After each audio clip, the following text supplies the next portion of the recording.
deepest, darkest grooves, to the backwoods swamp at the bottom, from the inside of your casket to the fears lying deep inside your subconscious. It's time for the Big Scary Show.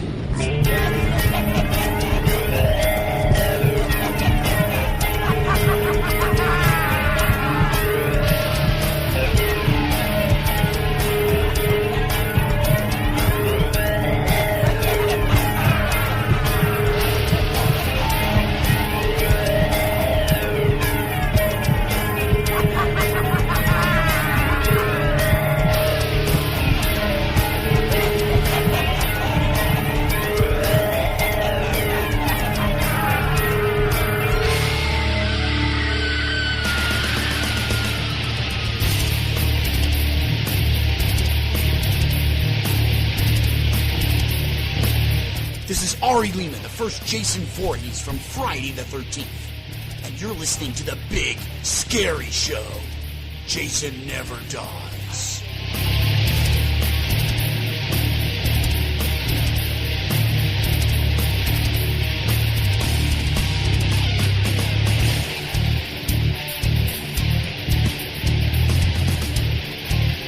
Hey, this is Teddy from the Baxter Avenue Morgue, and you are listening to The Big Scary Show.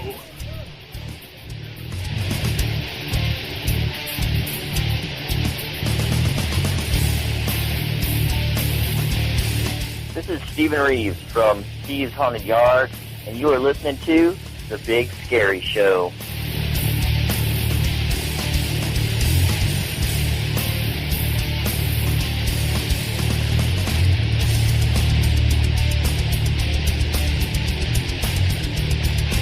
Hi, this is Chad Savage from SinisterVisions.com, and you are listening to The Big Scary Show.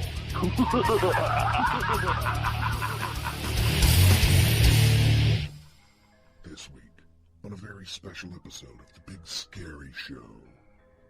Even though there's no Friday the 13th in September, we talk Friday the 13th as Badger hangs out with Ari Lehman, the original Jason from this very successful movie franchise. They talk movies, music, and much, much more.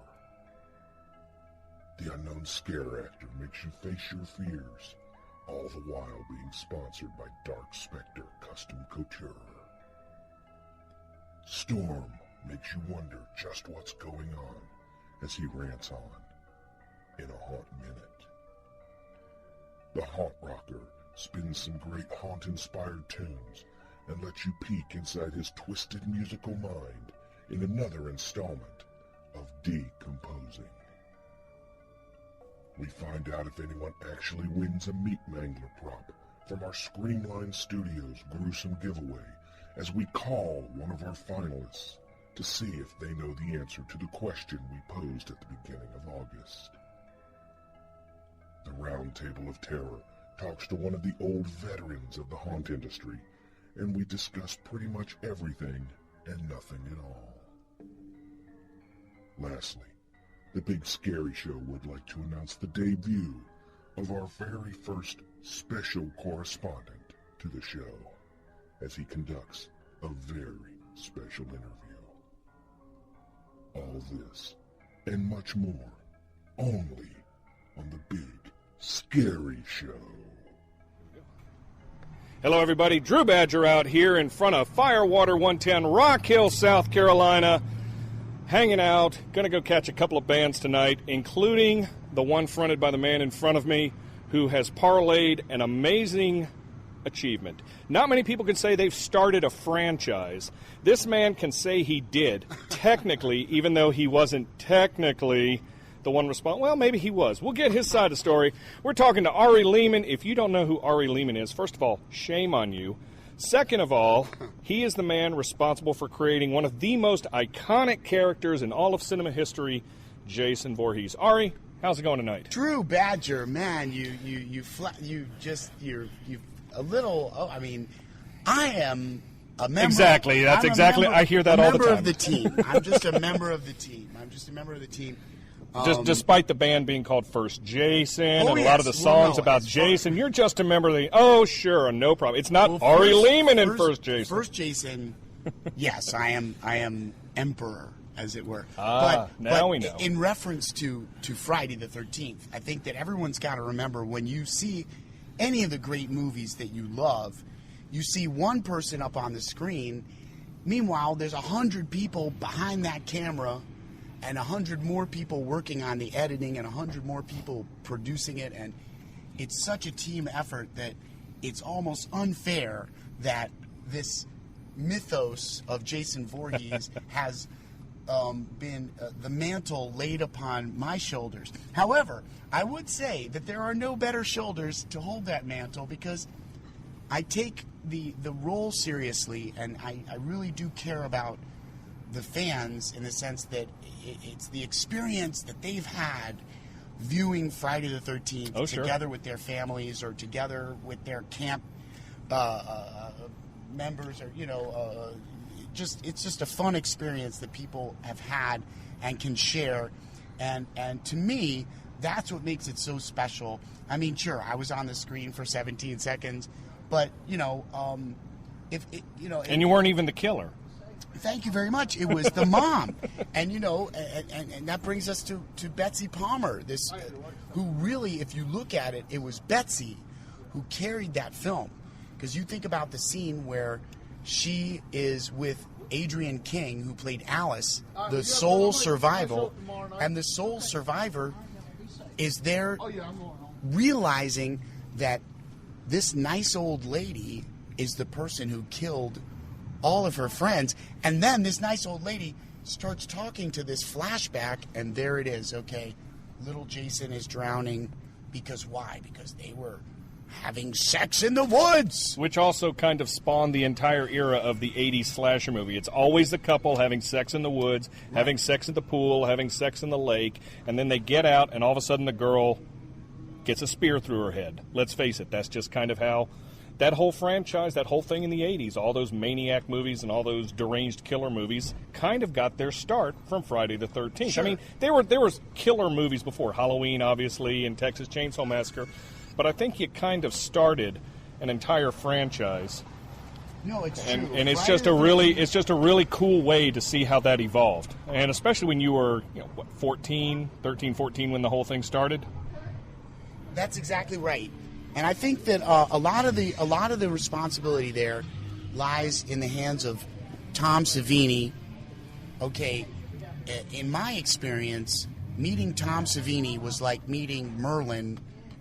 As a young man, he was saying, "Look, here's how we do all the horror tricks of the trade. Here's, severed arms and decapitated heads and blood squibs and bullets and every sort of different type of weaponry."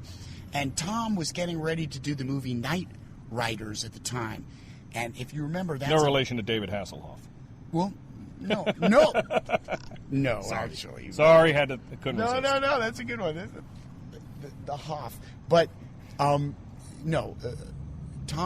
it was a movie where they jousted on motorcycles. Oh, cool. If you remember this film. I have to admit I have not seen it. And George Romero was a part of it, and Stephen King was in this film. Oh, very cool. Night Riders. It's a great film. I'll have to find it on VHS Ed somewhere. Harris is the star. Oh, wow. Ed Harris is the star. You got to see this film. Sure. It's great. It's about Ken Foree is in it, and Tom Savini, and they're jousting on fucking motorcycles, man. Pardon me, but he's the Black Knight. It's a great film. But anyway, they were getting ready for that, so they were all about sword fighting and shooting up stuff in the woods, and we were just having a blast, and it was really a lot of fun to be a kid on the set of Friday the 13th, as I'm sure you could all imagine. And when they said, "Hey, get in the pond and grab this girl out of the boat," hey, I was gonna ask, how did you get that role? Did Tom Savini recommend that to you, or did you just kind of fall into the role, so to speak? That would have been cool, but no, I didn't meet Tom till after I was cast. Good question, Drew Badger. That's right. The way that I got into Friday the 13th is that prior to Friday the 13th, Sean Cunningham made a movie called Manny's Orphans. It was about a bunch of kids from the inner city who played soccer. Okay, but nobody played soccer back then, and nobody in America plays soccer now. So it's like it had some challenges. Oh, sure. So he said, you know what? I see this movie that's out now. It's called Halloween. It's very successful. I'm going to do a movie called Friday the 13th. And that's really all he came up with when he turned to Victor Miller. Victor, the genius that he is, came up with this idea about a summer camp, and there needed to be a little boy who drowned in the lake. And they said to me, they called me up, Ari, can you swim? I said, of course I can swim. They said, come down to the office. We've got a part for you. And Excellent. That was it. That was it. Just that simple. But prior to that, in order to get into Manny's Orphans, the reason that they knew me, I actually snuck into the audition as a kid of 12 years old. I snuck into the audition. I brought a clipboard, and I walked up. It was at the YMCA in Westport, Connecticut. And I said, is this where the audition is? Yes, yeah, just go upstairs. And I was halfway upstairs, and they tried to, hey, and I just kept going, and they handed me a script, and I got an 80-line role in that film. Very cool. Yeah. But Sean Cunningham... At 12 years old, that's impressive. Well, thank you. But Sean Cunningham was great to work with, and to be a young person and meet Tom Savini, I mean, it was literally like walking into Merlin's workshop. It was amazing. And, everyone knows the legendary Tom Savini's work from, all of his...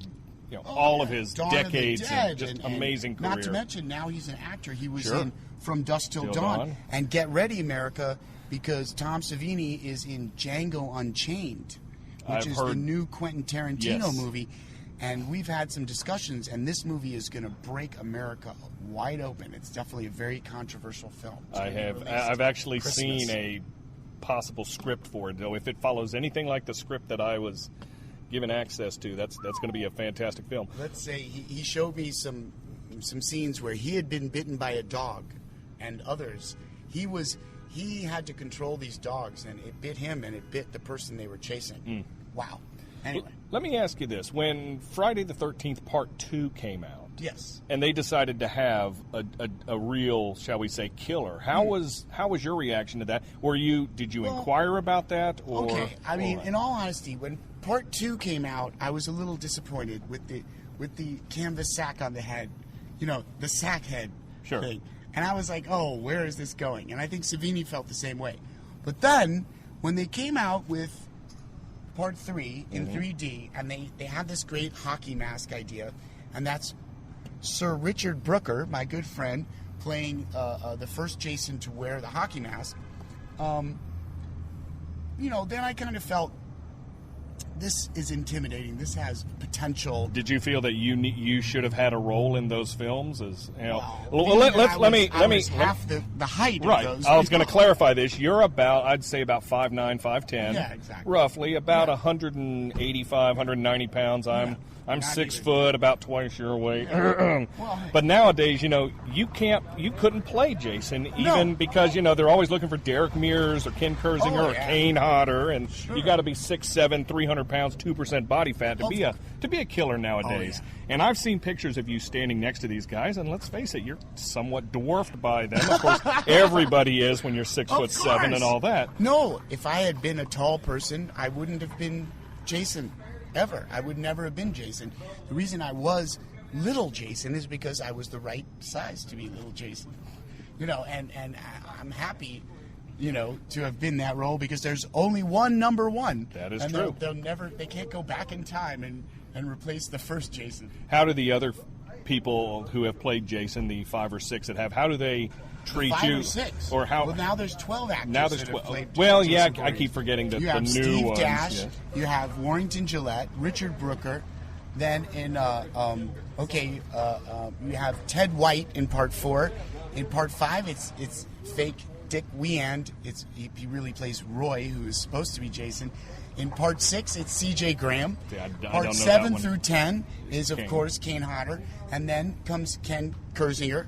And then there's Derek Mears. Okay, so- Meanwhile, there's also Tom Morga, who played in Part 5 as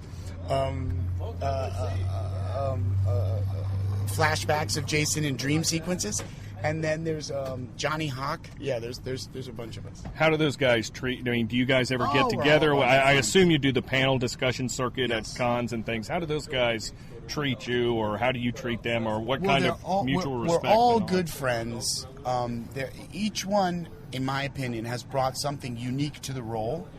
In as much as my original horror memories were comparing, like, who's the best Dracula, Christopher Lee or Bela Lugosi?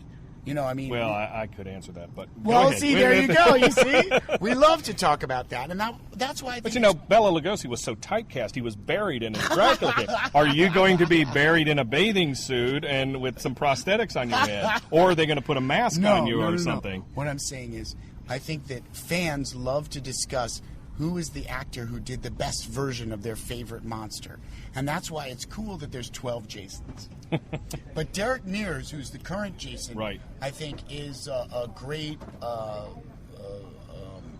spokesperson for the mythos. A genuine nice guy, too. He's a gentle giant. Met him at Mad Monster in Charlotte a few months back. And of course, just the a very cantankerous Kane Hodder. It can't be, we can't have not met him yet, but I hear he's... You've got to know about Kane. Kane is really the one who defined, let's say, the body language of the character. Sure.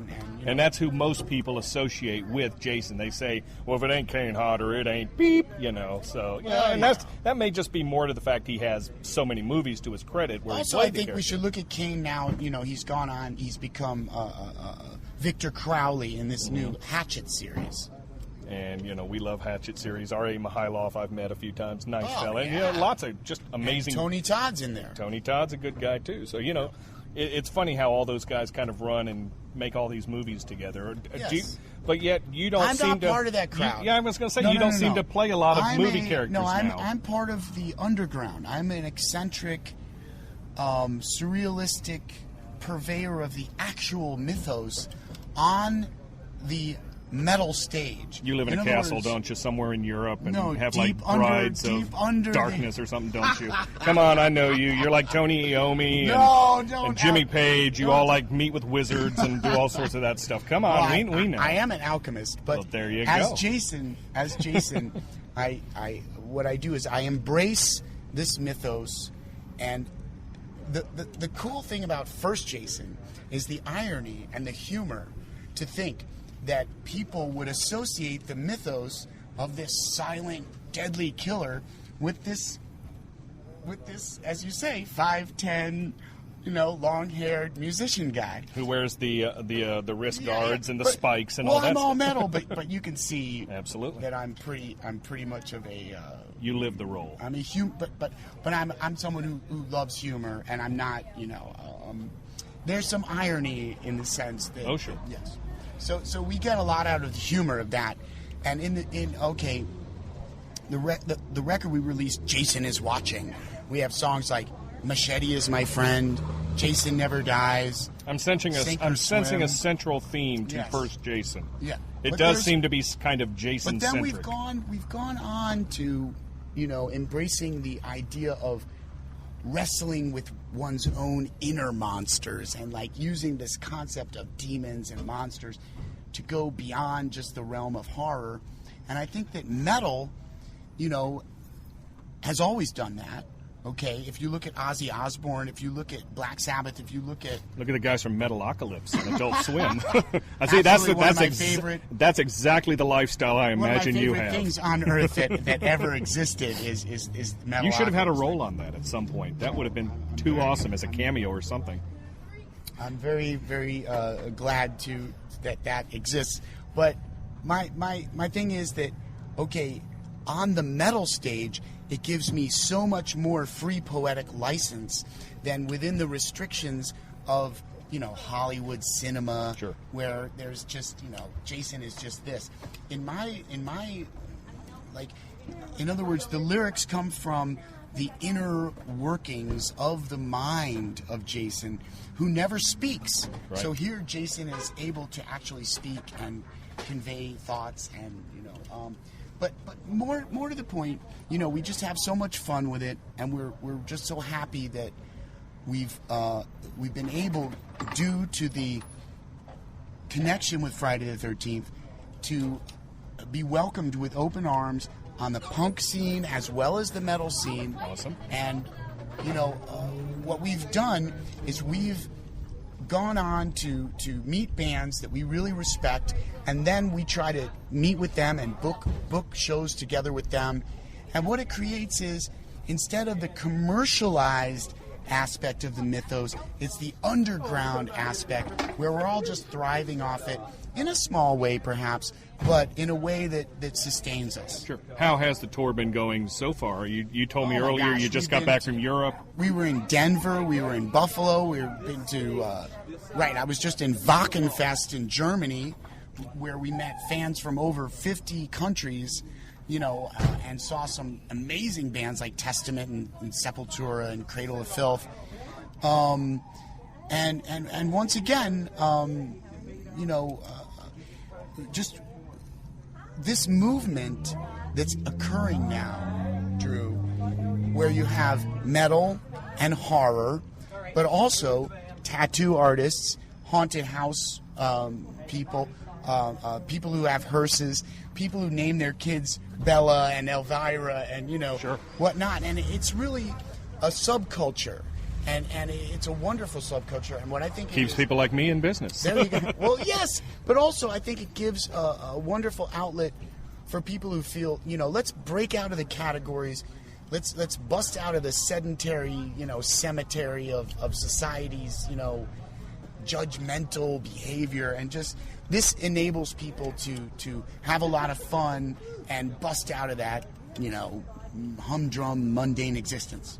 Where is First Jason going from this point? This is mid-August. We're in Rock Hill, South Carolina. Where are you heading into the fall and all that? Tomorrow we go to Atlanta, and then we're back in Chicago.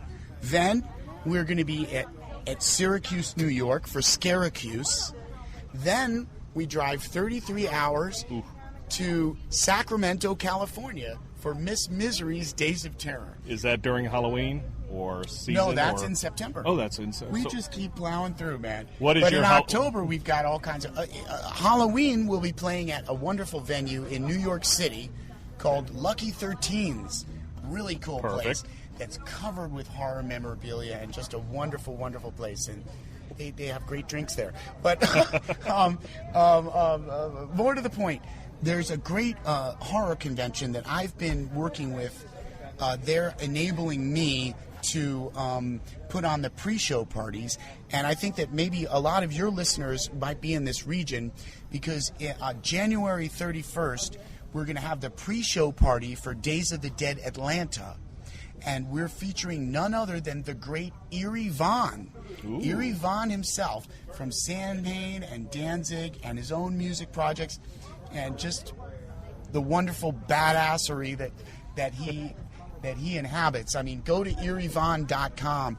He's an artist, he's a musician, he's just one of the most funny people that I know, and I'm so happy that we're going to be able to feature him in Atlanta.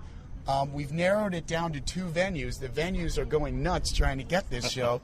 But don't release any inside information here. We don't want to get anybody in trouble. Well, but it will be on January 31st in Atlanta, and Eerie Von will be the headliner. We'll certainly be looking forward to that. It's only a few hours drive for me. I might have to pop down and see that. Oh, you got to be there. Days of the Dead pre-show party, but Days of the Dead Atlanta will be at the Sheraton in Atlanta, February 1st through 3rd. They used to have it in October, if I remember, or they used to have the Atlanta's Horror something. And I guess a different thing. That's the big zombie walk. That's it. They're really great too. We're friends. Atlanta's on a Facebook. fun town to do lots of scary stuff in. Oh yeah. Okay, some very scary parts of that town. We're too. playing in Jekyll tomorrow night. We'll be in Noonan, Georgia, at Jekyll and Hyde's, which is Noonan claims to be the zombie capital of America. Interesting, and not Monroeville, Pennsylvania. I wonder why. Just or crazy. Pittsburgh. Crazy. I was just there for HauntCon, ironically, which is where we met the first time when it was in Milwaukee a few years back. So yes, no, that's a stellar event. That's outstanding. Yeah. Which was just announced last week that HauntCon 2013 is going to be in the Dallas-Fort Worth area, so maybe you need to contact Leonard Pickle about a celebrity guest star. Leonard Pickle is so cool. That guy is really cool. When I was there in Milwaukee, it was my birthday, and he just treated me like a king. He really did. It was a very special event. Very cool. I have to ask this question, being a musician myself, why the keytar, of all things? Well, I mean, it's like the quintessential 80s instrument. Oh, but have you heard my keytar? I've heard some tracks off of First Jason's CD. I think that what we need to do here, Drew, is that you need to see the live set, and then we'll talk again later. Because we even might the just people have who to. just saw the sound check, their chins are on the ground. Because I brought my big Galleon Kruger with my Ampeg with 410s. Oh, Lord. And see, the thing about this keytar is it's the world's only, and maybe world's first, heavy metal keytar. It has the sound of a heavy metal guitar and bass and wah-wah pedal and everything, baby. So, but you know, as they say, pictures are worth 1,000 words and songs are worth 1,000 pictures. So stick around and listen. I wouldn't to the miss music. it. Thank you. And then we'll talk about that keytar, baby. So what's next on the horizon for Ari Lehman? I mean, the tour's going well. Then I assume you'll revert back to your Romanian castle or wherever it is you live and live the life of metal and mystery, so to speak. Well, of course. But most importantly is that we're blessed to be working on a new record, which is called Up From Under, and we've got 12 great new songs that we're going to be releasing very soon. And that's going to be a follow-up to our first record, which you can find right now on Spotify, iTunes, Amazon, you know, all over the net. It's called Jason Is Watching. Excellent. And as I said, we're going to wind this down so you can get in and start making the preparations to wow the crowd with the keytar. Oh, yeah. For anybody that wants information, maybe First Jason, tour dates, maybe trying to find like where they can get autographed. FirstJason.com. FirstJason.com. How about Ari Lehman merchandise? Like if they want to get an autograph picture or find out where you'll be able to? Oh, yeah. Okay. First Jason has a products page but and a calendar page. And also, if you go to in Facebook, it's First Jason Official. First Jason Official on Facebook or FirstJason.com. Ari Lehman, a pleasure once again to speak to you. Big Scary Show. We hope remember that. Absolutely. Drew Badger. And my partners. Keep listening, people. Keep listening. And remember, Jason never dies. Because if you don't keep listening, he'll put an axe through your head or something. Once again, Ari Lehman, thank you very much for taking the time to speak with us. FirstJason.com. Go check it out. This is Drew Badger live in Rock Hill, South Carolina. And I am out. CreepyCollection.com. The most disturbing, realistic, handmade props and animatronics for the horror industry. Now featuring FearFlex technology. Voted best zombie props of 2011 and 2012. CreepyCollection.com for all your gore and more.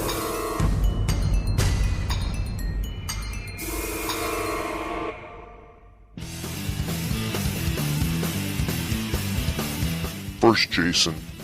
Jason never dies. On the Big Scary Show.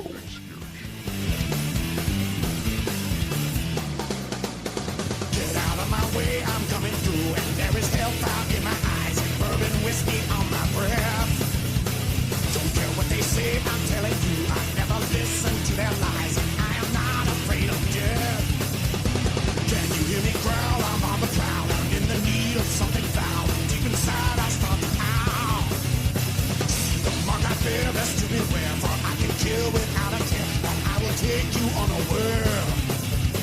Come with a saw, but I didn't die then. Come with a gun, but I didn't die then. Come with a bomb, but I didn't die then. Jason's life, they can never end. You can use a chainsaw or a shotgun. You can be a samurai or an alien. You can carry weapons, a magic gun. Still you realize you can kill Jason. Jason never dies. Jason never dies. Get out of my way, I'm coming through, and there is hellfire in my eyes and bourbon whiskey on my breath. Don't care what they say, I'm telling you, I never listen to their lies, and I am not afraid of death.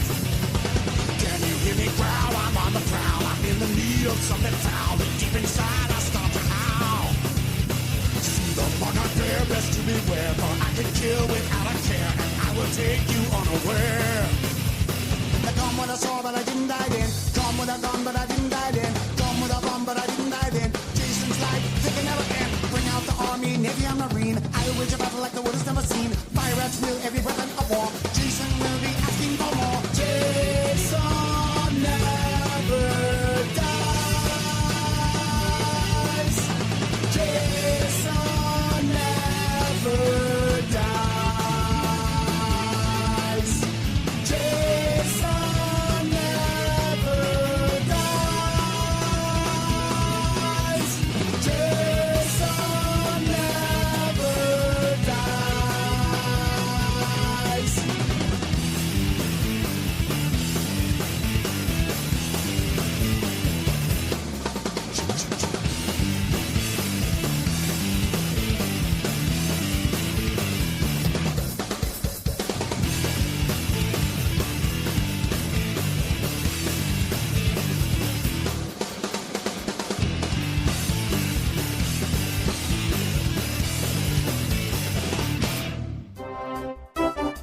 Greetings, mortals, and anything else listening.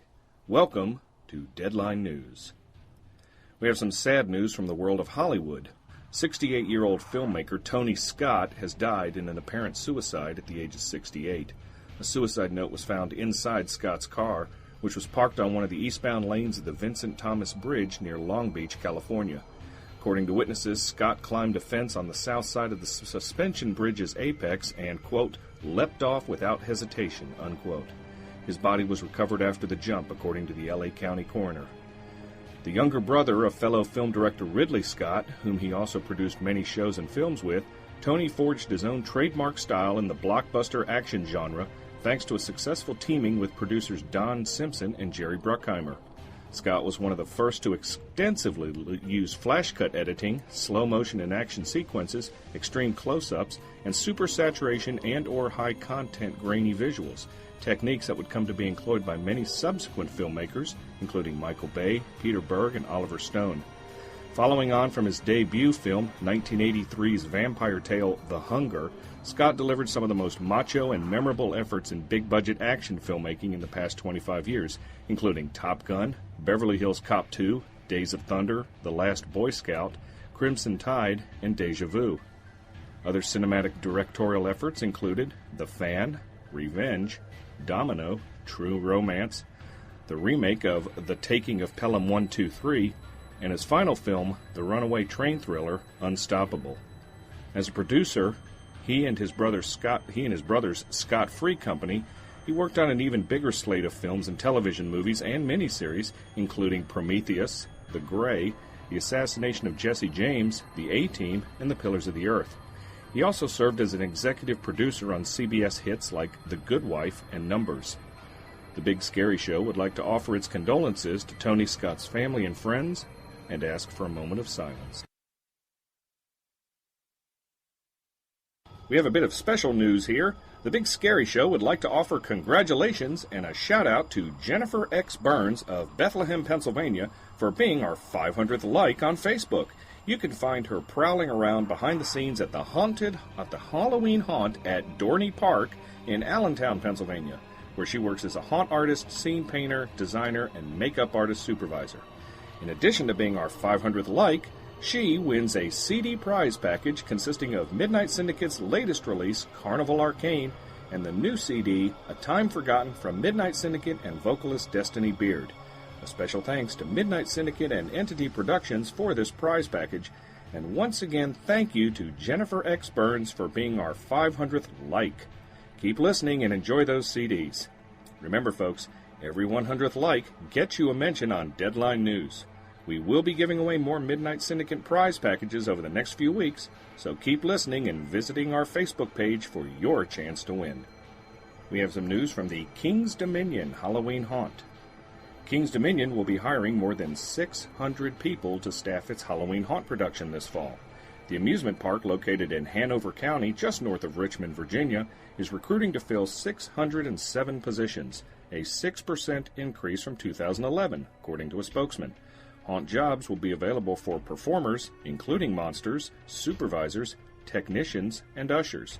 The Halloween Haunt will be open Friday nights and weekends from September 28th to October 28th. Haunt employment is up this fall because the park is adding a new maze with a larger cast to its Halloween entertainment extravaganza, as well as beefing up the staffs for other haunt attractions, another spokesman said. This year's Haunt will feature 10 mazes, 6 scare zones, 6 shows, and the daytime Howlo Fest for younger visitors, the park says. People interested in auditioning should apply at www.kingsdominion.com/jobs before going to a casting call. On the days of the casting calls, applicants should go to the King's Dominion Human Resources Office. Those seeking other positions should also apply online. We have some news from the Bane Haunted House in Rockaway, New Jersey. New Jersey's scariest haunted house is looking for a bunch of talented actors to help us scare up some customers. Bane will be having open casting calls on September 8th and 9th from 10 a.m. to 12 p.m. They're located at the Rockaway Mall, where the old Office Depot was, in Rockaway, New Jersey. Come out and bring your A game. For more information, visit www.banehauntedhouse.com. We have a bit of news on the South Bend Zombie Walk.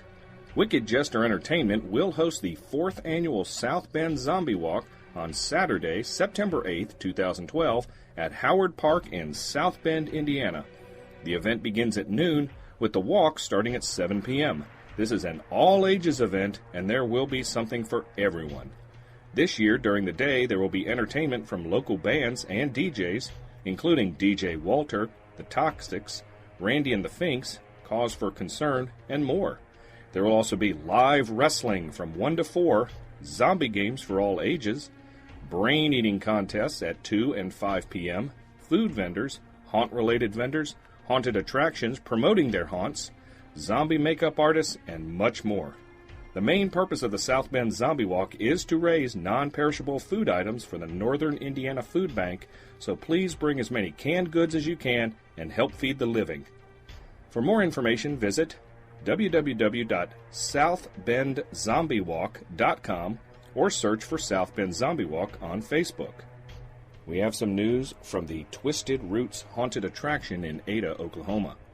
In 2011, over 1,100 people went missing on the outskirts of Ada, Oklahoma. The Archibald family was accused of kidnapping, murdering, and other grotesque crimes that cannot be mentioned here. After a full investigation, though, the authorities could not find proof of these crimes, so the family was set free. Afterwards, the townspeople rebelled against the Archibalds, setting fire to their property and terrorizing the family. After a year of this, the family is ready for revenge. If you're ready to join the family and would like to take it out on the town that did them wrong, visit their website and fill out an application to be a part of their family for the 2012 season. Visit www.twistedrootsok.com for more information. We have a bit of news from Prelude to a Nightmare. Scott Caron of Prelude to a Nightmare posts the following via Facebook. Quote, I am in the middle of working with a haunt with Naked Ghost Productions, and we are now taking sponsors. If you have a business or would just like to help out, we are taking any amount you would like to donate. A business sponsor will get a link on our site and also at the haunt. Any sponsor over $500 will receive a title sponsor and also be listed on the posters and flyers as well. Any questions or other contributions are welcome. Simply email theshadowshaunt@gmail.com for more information. We have some news from the House of Horror in Doral, Florida. The House of Horror amusement park in Doral, Florida is preparing to wreak havoc on South Florida. The shrieks and screams that you hear will be proof that the House of Horror has arrived at the Miami International Mall. Be prepared as night falls this Halloween season, as the House of Horror will bring the dead and unimaginable to life. South Florida's premier Halloween amusement park returns with a vengeance, promising to be the largest haunted house in the area. Auditions for the House of Horror will take place the first week of September. For questions and directions, please email info@houseofhorrorpark.com. We have a bit of news from the Fright Dome in Las Vegas. Fright Dome at the Circus Casino is celebrating its 10th anniversary of terror in Vegas. This year, the top-ranked haunted attraction is teaming up with the godfather of zombie films, George Romero, to create a zombie-themed haunted house, Ward of the Dead. Guard your flesh, the zombies are coming. Fright Dome opens September 29th and runs on select nights from 7 p.m. to midnight through October 31st. Romero's Ward of the Dead will immerse brave visitors in a real-life zombie apocalypse where they'll have to fend off flesh-feigning zombies and race for safety in what's being described as Fright Dome's most intense haunted house since the attraction debuted in 2002. Ward of the Dead is one of the 5 haunted houses being featured this year. The other 4 include The Infected, a zombie quarantine area, Camp Massacre, a twisted chainsaw-ridden summer camp, Fright Dome's Urban Legends, playing on classic fears, and The Anniversary, which will combine fan favorites from over the past 10 years of terror at the event. For more information, visit www.frightdome.com. And finally, we have some sad news from the world of Sesame Street. Jerry Nelson, who voiced Sesame Street characters, including the Count Von Count, during his more than 40 years with the show, died last week at age 78. A message on the show's website read the following, quote, The cast and crew of Sesame Street and the staff of Sesame Workshop deeply mourn the loss of cast member and creator of dozens of Muppet characters, Jerry Nelson. A member of the Sesame Street family for more than 40 years, he will forever be in our hearts and remembered for the artistry in his puppetry, his music, and the laughter he brought to children worldwide through his portrayal of Count Von Count, Harry Monster, Fat Blue, Sherlock Hemlock, The Amazing Mumford, and many other beloved characters. We will miss his extraordinary spirit and the joy he brought to our street." Unquote. Over the years, he took part in dozens of Muppet projects, from the 1971 movie Tales from Muppetland, The Frog Prince, to 1979's The Muppet Movie, to last year's The Muppets. Nelson also had small, decidedly non-Muppet-like roles in films including RoboCop 2 and The Nail Gun Massacre. The Big Scary Show would like to offer our condolences to Jerry Nelson's family and friends and offer 5 seconds of silence in his honor.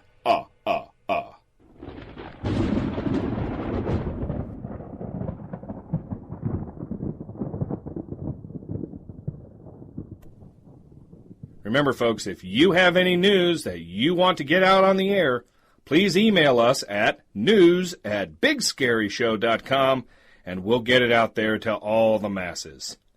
This concludes this edition of Deadline News.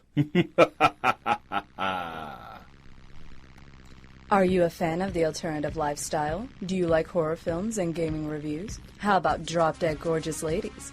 If you answered yes, then you need to check out Stiff Mag. Stiff Mag is a bi-monthly horror, alternative culture, and entertainment publication that features our horror film reviews, our Tech from the Crypt and Graveyard Gaming features, killer reading, literary features, music reviews, columns, and of course our beautiful Graveyard Girls. For subscription information, visit stiffmag.com. That's stiffmag.com. Broadcasting to you from the darkest reaches of the earth. This is the Haunt Minute. And now, with this week's commentary, Storm. Alright, internet memes. You people gotta stop. I mean, it started getting a little bit better. There weren't as many, hey, my friends see me as this, my folks see me as this, my coworkers see me as this. Those ones have stopped recently, which is good. But there's still some other out there, and they're still being, thrown around there in the social media and stuff. First and foremost, Halloween Holic sucks. Alright, just stop posting them, people. They suck. They give haunters a bad name. They're not even funny.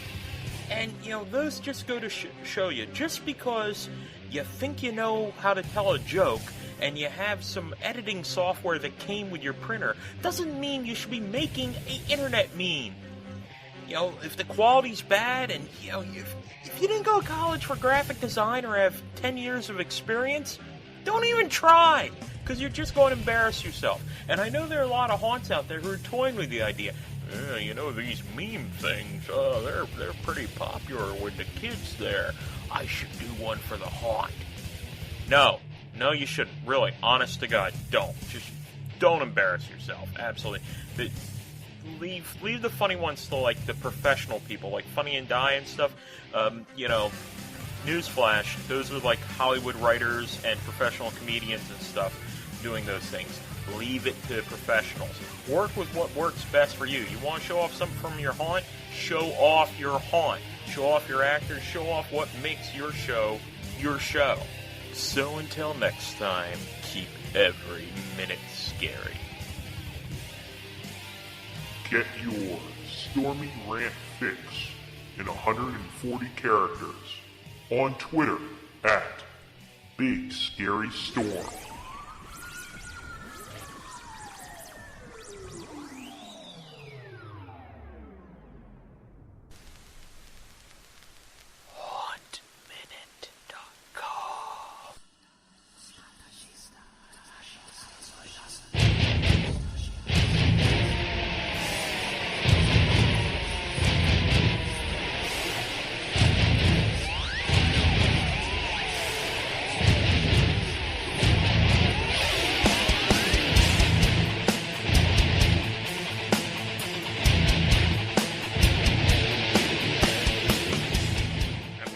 gentlemen, and other things. Welcome back to the Big Scary Show. I am Drew Badger, along with the unknown scare actor. How are you tonight, sir? I'm doing just wonderful. All right.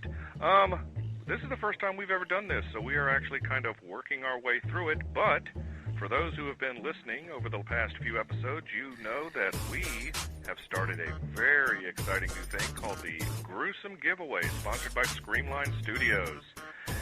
And they have generously given us a whole bunch of just really kick-ass prizes. And a couple of episodes ago, we had our very first gruesome giveaway, sponsored by Screamline. And for those who are maybe new to the show, let's reiterate the rules a little bit, just so you know that people really do win here. First of all, go to Facebook, like us. Once you like us, go down to the little tab that says Gruesome Giveaway. If we're running the contest at that time and you like us, you'll be able to see the question that we pose, which does involve you listening to one of our shows. Inside that show is the answer to our question. Well, we just happen to have our first gruesome giveaway over with. We went to a random number generator website, courtesy of mathgoodies.com. We entered in the number of all our entrants to the gruesome giveaway, and a particular number came up, and we have the potential winner on the phone. Participant in the gruesome giveaway, are you there? Yes, I am. Okay, what is your name? Where are you from, sir? My name is Teddy Summers, and I'm from Louisville, Kentucky. Louisville, Kentucky. You are familiar with the rules of the first gruesome giveaway, is that correct? Yes, sir. Okay, I must ask you a couple of questions. One, have we called or talked to you at any time since we began the giveaway? No, sir. And we have not influenced you with any sort of hints or anything as to the answer? Oh, no. I had to listen to the show. Oh, fantastic. Well, sir, if you have listened to the show, I believe it was episode 7 or 8. I can't remember right now. I believe it was 8. The answer had something to do with actor Richard Mall, and interviewed at the Mad Monster Party, and he happened to take a walk through a particular neighborhood in Charlotte. Do you happen to have the answer to that? Yes, I do. The area he was walking through was the Dilworth area. Teddy Summers, congratulations. You are the winner of the very first gruesome giveaway. Congratulations. Thanks a lot, man. I appreciate it. I'm stoked. Yeah, we are going to be sending you a Meat Mangler prop, courtesy of Screamline Studios. You can find their wide selection of fantastic products, including latex and props, at ScreamlineStudios.com. Unknown scare actor, you have the props at your location? I do. Fantastic. We will go off the air here. We will get Teddy's address and contact info, and we will be sending him out one of the fantastic Meat Mangler series props, courtesy of Screamline Studios. Once again, ladies and gentlemen, congratulations to Teddy Summers, Louisville, Kentucky, the first winner of our very first Screamline Studios gruesome giveaway. And I raise a Newcastle Werewolf Blood Red Ale in your honor, Teddy. Thank you very much. And thank you very much for participating, Teddy. Just stay on the line, and we'll be right back to the show. All right.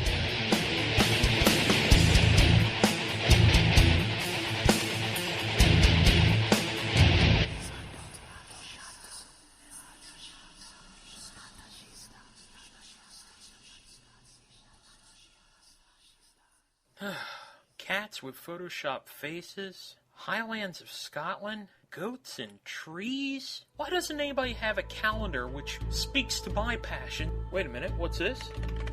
HectorTurner.com, the 2013 Haunted Halloween Calendar?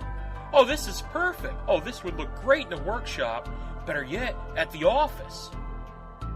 Reserve your copy of the calendar now at HectorTurner.com.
And once again, as the dulcet tones of Bo Elvis by the great Virgil Franklin fade into the ether, we once again bring you another Roundtable of Terror. Courtesy of the Big Scary Show. We decided to go a little bit off track tonight. We decided to talk with a friend of ours. We're not going to make this a really incredibly themed show or a themed roundtable. We're just going to talk some really cool Halloween stuff. And one of the good friends of this show, in fact, one of the very first people to actually listen to it once it hit the air and comment on it, we figured we owed him one. So we're throwing him a bone, giving him a chance to come and talk with us. And as many of you know, he is famous for incredible web designs, incredible fonts, music. He does pinups. He's a member of the Zombie Army. I could go on, but I'm not qualified to, so I'll let him do it instead. I bring you Chad Savage. How are you doing this evening? Oh, just dandy. Just dandy. Friend of the show. Thank you, Chad, for showing up here on the Roundtable of Terror, along with Storm. Greetings. The Unknown Scare Actor. Greetings. Gary Vane, the Haunt Rocker. I'm not going to say greetings. You just did. And I am Drew Badger, stuck in my little hole here. Chad, welcome to the Roundtable of Terror. Glad to have you here. We have no central theme. We have no central topic to discuss, so why don't we just get started by saying what kind of really cool, interesting, and evil and terrifying things do you do up there, sort of somewhere near Chicago? I sit in a spider-filled office all day, and I make logos and monsters and spooky landscapes and websites for mostly haunted houses. Probably 80% of my business is haunted attractions, with the occasional paranormal group or horror convention or similarly dark-themed business. And once in a blue moon, somebody will hire me to do just a straight-up corporate site. And those are actually kind of fun to break away, for a change and actually use, light colors for something. But it's all day, every day. At this time of year, especially, am I allowed to talk about when we're recording this? Sure. Yeah, sure. Okay, so it's mid to late August. At this point, yeah. I am lucky if I'm in bed by 7 a.m., and I'm lucky if I get to stay in bed past 1, which sounds like great time, great staying in bed, whatever, but you figure that's only 6-7 hours of sleep a night.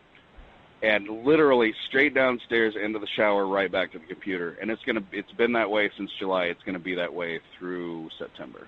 I get up, and that's not a complaint. No, I get up at 4:30 in the morning, and a lot of times I quickly check on, and darned if you're not up. Yep. Half the time. So. Same here. I'm up at 5 a.m. Same thing. Yeah, but you're on Vegas time. You're not East Coast here. But it's like somebody flipped the switch on July 1st, and all the haunt owners realized that it's July, and they don't have as much time as they thought. So I get the first panicked wave of updates. Everybody needs to update their dates on their calendar and their ticket prices, and if they're doing new attractions, all that stuff. And then August 1st hits, and they really freak out. And the funny part is, as I'm getting a day, probably 7 to 10 updates from different haunted attractions all over the world, I'll get 1 or 2 every day from people who think they're being early. By contacted me in August, they think they're ahead of the curve and they need to get a website done for their haunted house, and they want to get started before I get busy. And they're just adorable. They're just adorable. Those people obviously have not been in this business very long. Generally, no. It's usually people that have they're either home haunters or they've been doing it, out on their farm, whatever, and doing everything in house, and they decide that they want to step up their game. And they look me up, and not realizing that there's way more to it. I like a lot of your. And there's no reason they should. This stuff is so specialized. There's no reason that people should know what's involved before they approach about it. So. But here's a tip for everyone in listener land out there: if the Spirit Halloween store has opened up locally, you're not ahead of the game. When Big Lots has already got their stuff out, no. Yeah, that's Even a really good Cracker point. Barrel has stuff out in their country stores now, so it's not too early. And I love seeing some of your rants that you occasionally post about 3 a.m. Oh, like, gosh. Dear Mr. Customer, I can't go without answering 5 or 6 of your emails, and of course, I'm not doing it for free, blah, blah, blah, et cetera, et cetera, et cetera. It's always a fine line. I sit here and I got the spiders for, and if you think I'm kidding about the spiders, get on my social media. People started questioning. They thought I was kidding. They thought I was being hyperbolic. Just being No, morbid. I have an office full of spiders. I started posting photos and video. It's ridiculous. Now, the question is, have you named them, and can you figure out which one's which?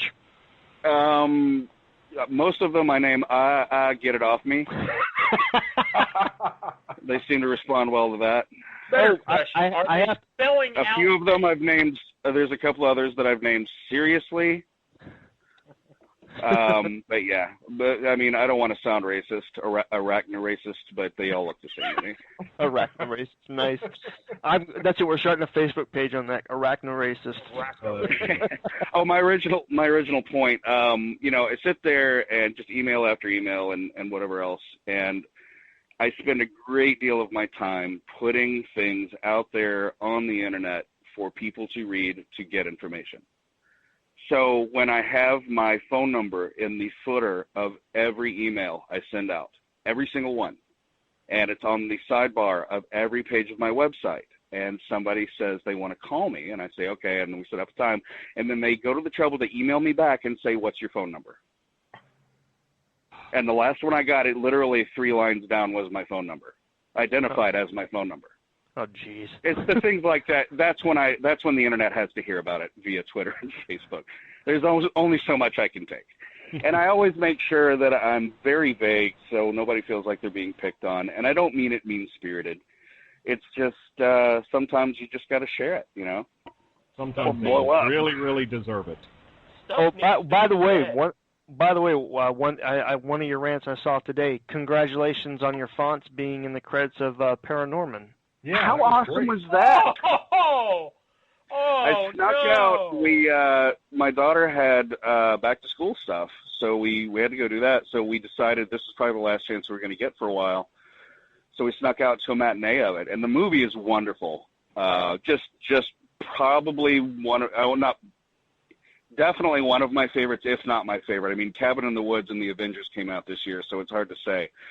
But we're sitting there watching the beautifully rendered end credits, and suddenly John Goodman is there in 20-foot letters in my font, Exquisite Corpse, and I freaked out. Now, was that and public domain? My daughter, oh yeah, all my fonts are free. I thought they were, so it's not like they would have notified. So my daughter was duly impressed, it's one of the, because she knows about the font. She's 9. She thought, of course, that was really cool, as did I.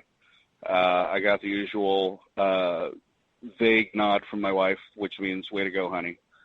And then I saw it a couple more times in the credits. So it was, that was really cool.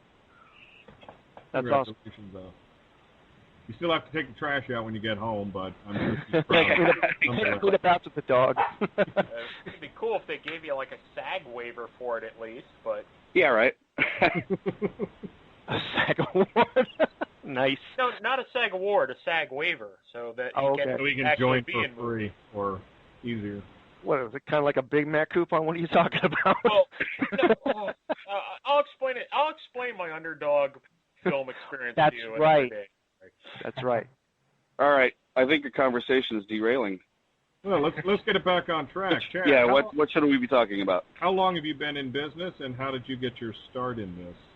I started There's a lot of doing. people that know who you are, but they don't know really what you do and how you started this.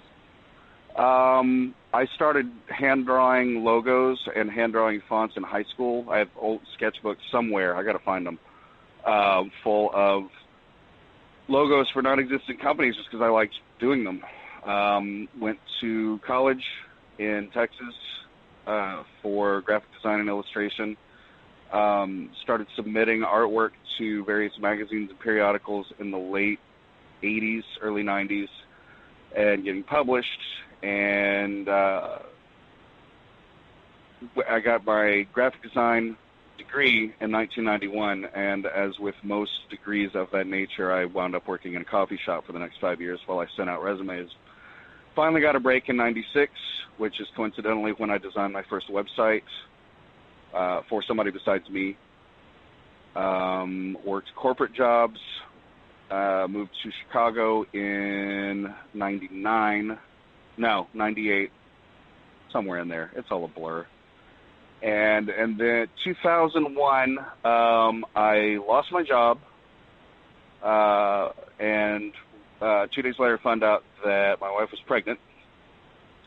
And then 9 months later, I had our lovely baby girl, Ripley, and then found out that my wife had cancer and was going to have to go through rigorous chemo and radiation. And due to that, I found myself with an infant daughter, and my wife was couch-bound because of the chemo. She was weak as a kitten. She could barely, stand. So I couldn't leave the house. So I looked around. It's okay. I've got an internet connection. I've got a computer. I've got Photoshop and Illustrator and Dreamweaver. I love haunted houses and Halloween. What am I going to do? So I started poking around. Sent emails out. I actually emailed Brainstorm Studios. They were, at the time, the only game in town. If you wanted professionally done, targeted graphic design and illustration for horror and haunted houses, they were the only company that was out there. And I emailed them and said, are you guys hiring? Because I kind of do what you do, and I would love to work with you, and blah, blah. I never got a response. So I started getting on message boards. I had been going to Transworld for a couple of years. I started really paying attention to who was there, talking to people. Of the people that I emailed, Leonard Pickle was one of the only ones that took me seriously and emailed me back and talked to me. And I will always hold him in very special regard for the fact that he really did help me get started. He gave me work. He helped me get exposure via the magazine, and he introduced me to other people and helped me start building clients. So I had been using the name Sinister Vision since 91 or 92. I had been doing freelance work under the name off and on during that time, but it became my full-time job in 2001. Nice. Or 2002. It depends on how you look at it. But, here we are 10 years later.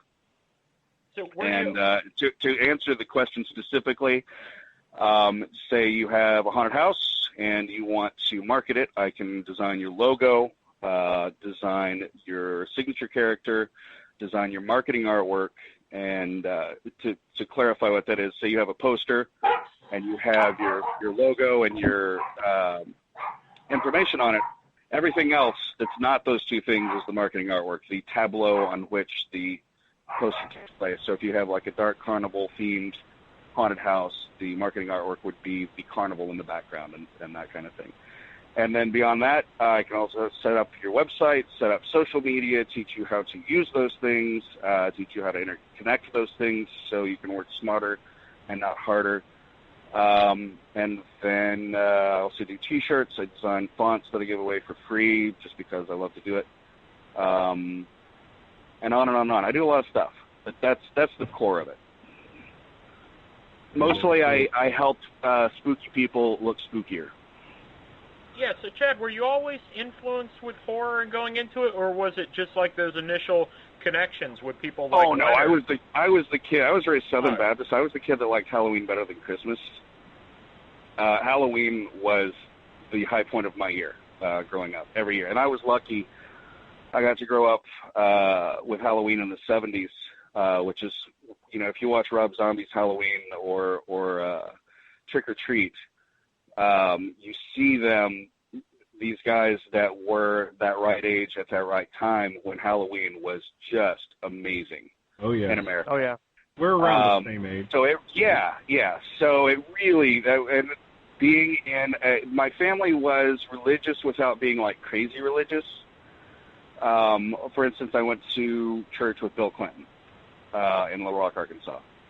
I don't know if that tells you anything, but it was one of those things where I would wait. Then my folks were cool about it. They insisted that I keep it to October. So October 1st, I'm the one that decorated the house, and November 1st, I was the sad one that took everything down because to me personally, there's nothing as depressing as a Halloween decoration on November 1st. Because it's just that reminder that you have to wait a whole 11 months before, So, it's always been there. Whenever I was working corporate jobs and whatever, it was because I needed to make money. In a lot of ways, it's a dream job. If you told, teenage me what I'd be doing for a living at 40, I wouldn't have believed it. So I count myself extraordinarily lucky that I get to do this. Definitely. Always great. It's not really a job if you do what you love. Oh, yeah. I'm just picturing, little teenage Chad Savage being shown Sinister Vision's website right now, and it's just... Well, first of all, you'd have to explain what a website was. Well, exactly. No, that's the best part. Here's an iPad. They enter what? Exactly. I got a Atari 2600. How do you get a website on that? Yeah, exactly. Those were the greatest. Oh, hell yeah. I remember we had photos of me getting one for my birthday and, attacking my dad with joy. Oh, I found out the night before Christmas that I was getting one, and I woke up at 1 in the morning, actually went down, unwrapped it, hooked it up to the TV, played Combat and I think Night Racer for about 4 hours. 5 o'clock, I took it apart from the TV, rewrapped it, put it back under the tree, went to bed for an hour and a half until they woke me up and told me it was time to open presents, and I freaked out once again. So that's great. Nice. Well, to tell you how far we've come, we went to dinner earlier after all the back to school orientation and whatnot, and it was getting later, and we were thinking about going to get ice cream, and Ripley had mentioned that she really, since she starts school tomorrow, she really wanted to play video games with me because we just got an Xbox not that long ago. And my older daughter introduced her to Left 4 Dead, which is her favorite game. So we're getting in the car, I realize it's drawing on towards her bedtime, and I mentioned to her that if we go get ice cream, we probably won't get to play games. And she gets sad face. So I said, well, what do you want to do? Do you want to go get ice cream, or do you want to go home and play Left 4 Dead? And she jumps up and down and yells, Left 4 Dead! Left 4 Dead! You're raising that child right. Yeah, we came home and shot zombies instead of going to get ice cream. It was awesome. Ice cream's overrated. Yeah, and fattening. So, speaking of shooting things, well, not really, tell us about your involvement with Zombie Army and Zombie Army Productions and all that cool stuff that those guys do. That's getting to be a big organization, it seems. If you ever get John on the show, John LaFlamboy, the owner of Zombie Army Productions, we are making inquiries to that. Ask him about when he tried to hire me and I blew him off. He loves to tell that story. Ooh. Of course, I had no idea who he was. This was 2005, I think. He called me in the middle of August because his designer had fallen through badly for a haunt he used to do called Dragon's Dome Haunted House. And I didn't know him from Adam, and the first 2 times he came at me, I was just really, really swamped. And he was just, one more person who was asking me to do stuff in a time where I really didn't have time to do anything else. And to his credit, he was tenacious. He called me a 3rd time and happened to catch me when I was stuck in traffic. And I decided, well, what the hell, and started talking to him. And at that point realized he was in Chicago. Decided to meet with him. The short version is we met. I gave him the option of me, because you never know how, there's a lot of very conservative people in this industry. And I learned early on, you don't assume that everybody's as wild and woolly as you are. So I said, do you want to meet at a coffee shop or do you want to meet at a bar? And he said, oh, bar, definitely. So point number 1, Mr. LaFlamboy. then I said we set up at Delilah's, which is this great kind of punk rock bar.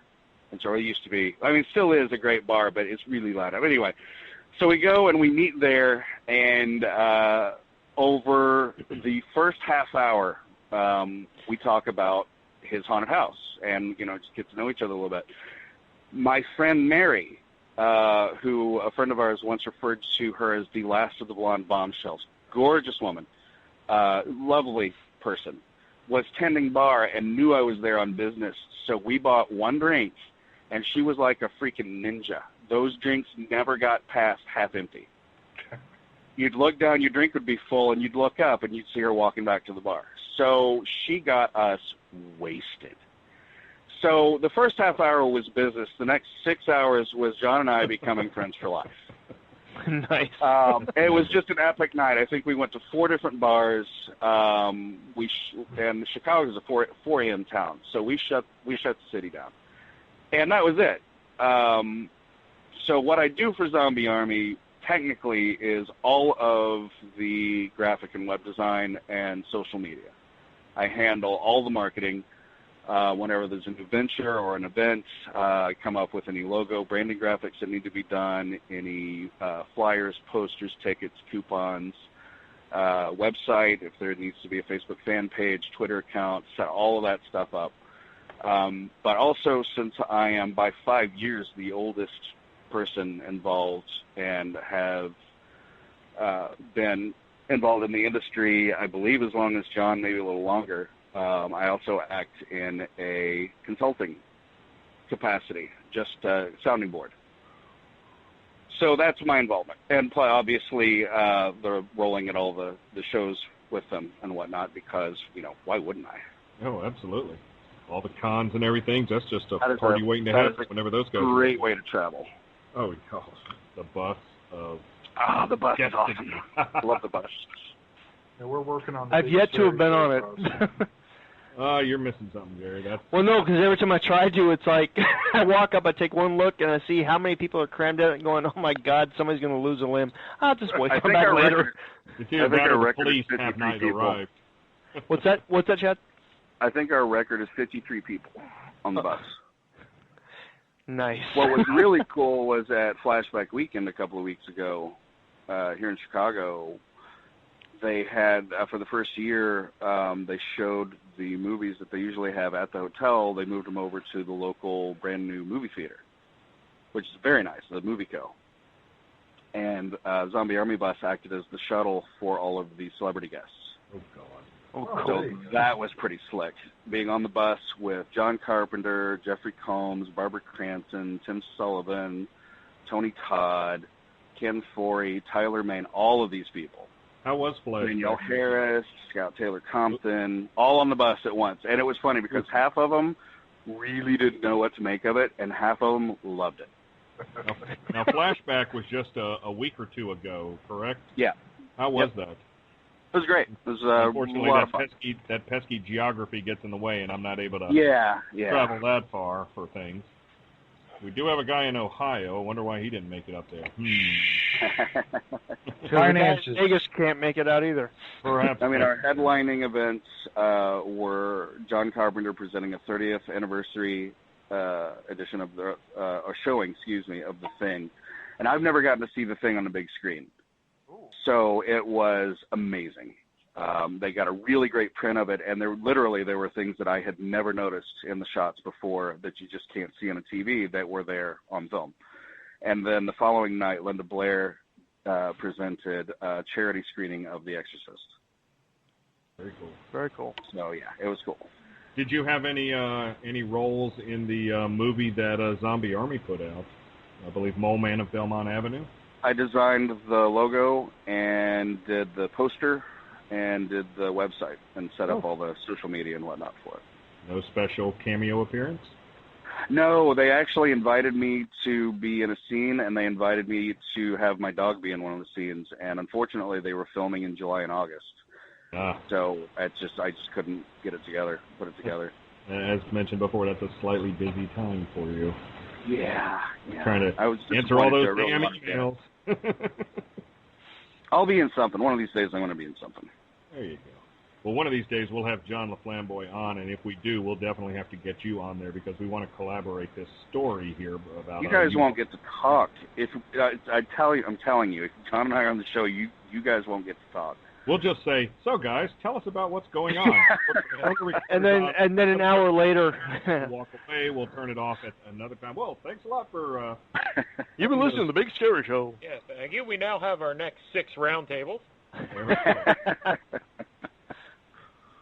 Now, what made you decide to branch out into doing Sinister Sonics? At the time, I've always loved one of my favorite records when I was a kid was the stories and sounds of the. Hang on, I have to kiss Ripley goodnight. I love you. Sweet dreams. Have fun at school tomorrow. Oh no! Right? You just ruined your reputation. Oh, you haven't seen the photos I've been posting with my dogs. 20 years of evil right down the drain. The squishy photos with my dogs giving me face hugs. Yeah. Anyway, Disney put out in the late 60s, early 70s, an LP that on one side was the audio story and songs from their TV special Trick or Treat, which is the Donald Duck Witch Hazel thing.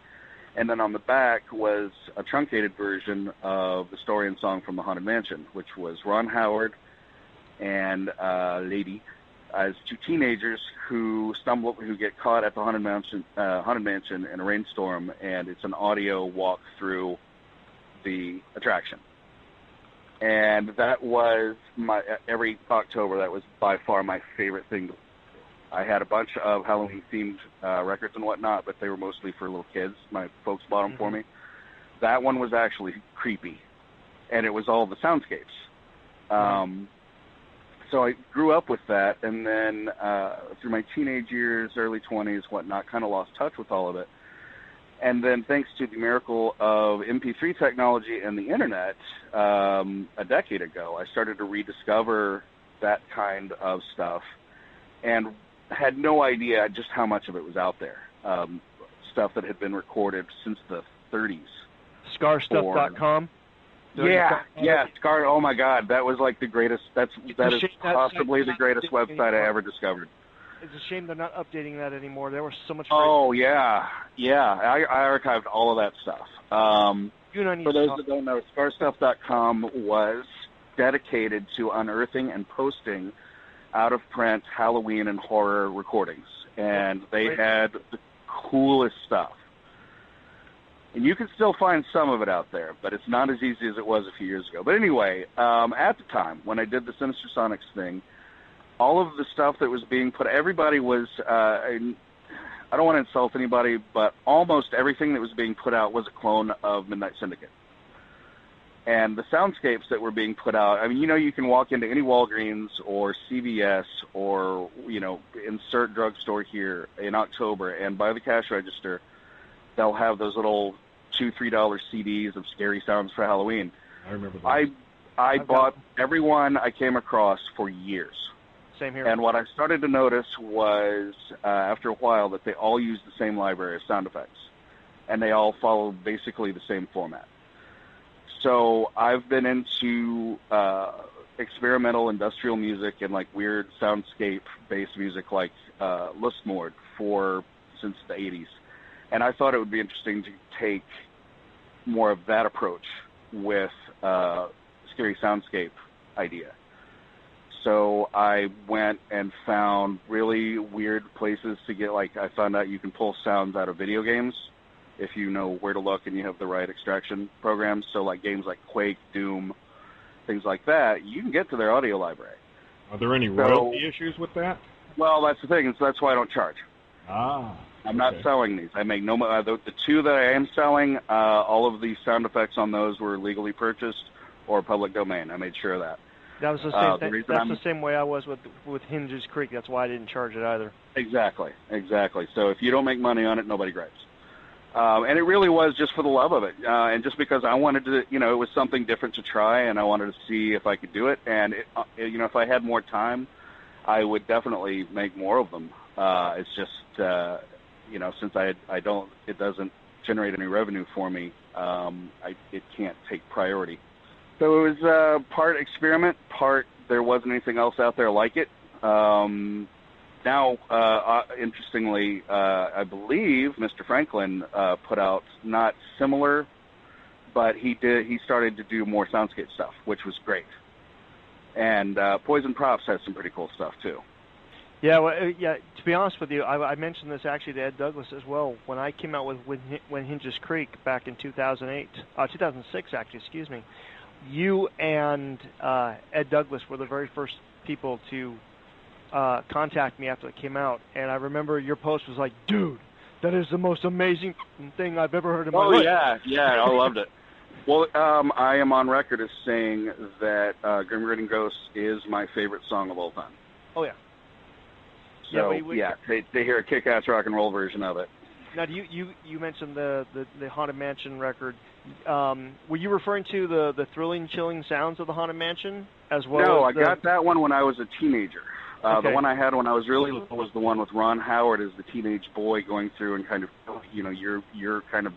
he's kind of your window into the experience, and he kind of verbally relates to you what you're supposed to be seeing. Okay, yeah, because I've got the one that I have. I've got the 33-inch one, 33.5-inch one, which was the book and record. Right. And and the crazy thing too is the one I was talking about. I did not know until just a few years ago that the one I had was abridged. There's actually a longer one that is literally every scene in the haunted house. Yeah. Wow. So that was really cool to get to hear. It was like discovering DVD extras for your favorite thing from your childhood. Yeah, I think they released it on the 40th anniversary on CD finally. Oh yeah, that might be. Yeah, that 2-disc set. Oh, that was great too. Just for all the isolated sound effects and whatnot too, and isolated scores and stuff. Yeah, definitely. I found that and it was like, oh. You get me talking about the Haunted Mansion, I get real excited. There's a whole other show. That's what we should do. We should do a round table and just talk about the Haunted Mansion. Yeah, that would be a great topic.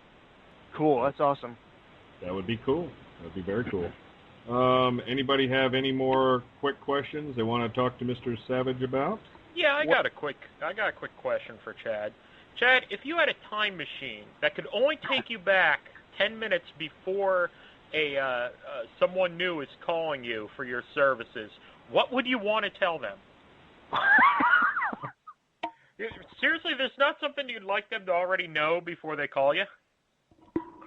Not that I could convey in any way that wouldn't come off making me sound like this is PG-13. PG-13. I don't deal with idiots. My phone number's at the bottom of the email. It's I gripe and I complain anonymously on.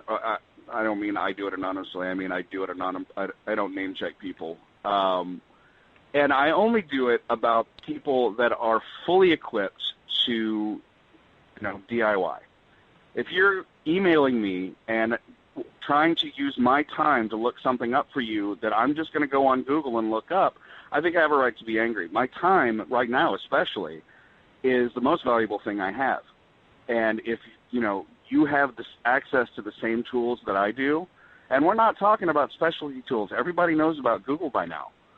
So if you're emailing me how to do something that you could just as easily look up on Google, yeah, that pisses me off. And I'll gripe about it. Have you seen that site, Let Me Google That For You? Oh, yeah. I have to resist. That's the fine line I walk. I send that link to people all the time. See, that's the thing, is if I want to keep clients, I can't do that. Well, these aren't clients that I'm sending that to. Well, yeah. Oh, yeah. Well, yeah. I at least have that kind of thing.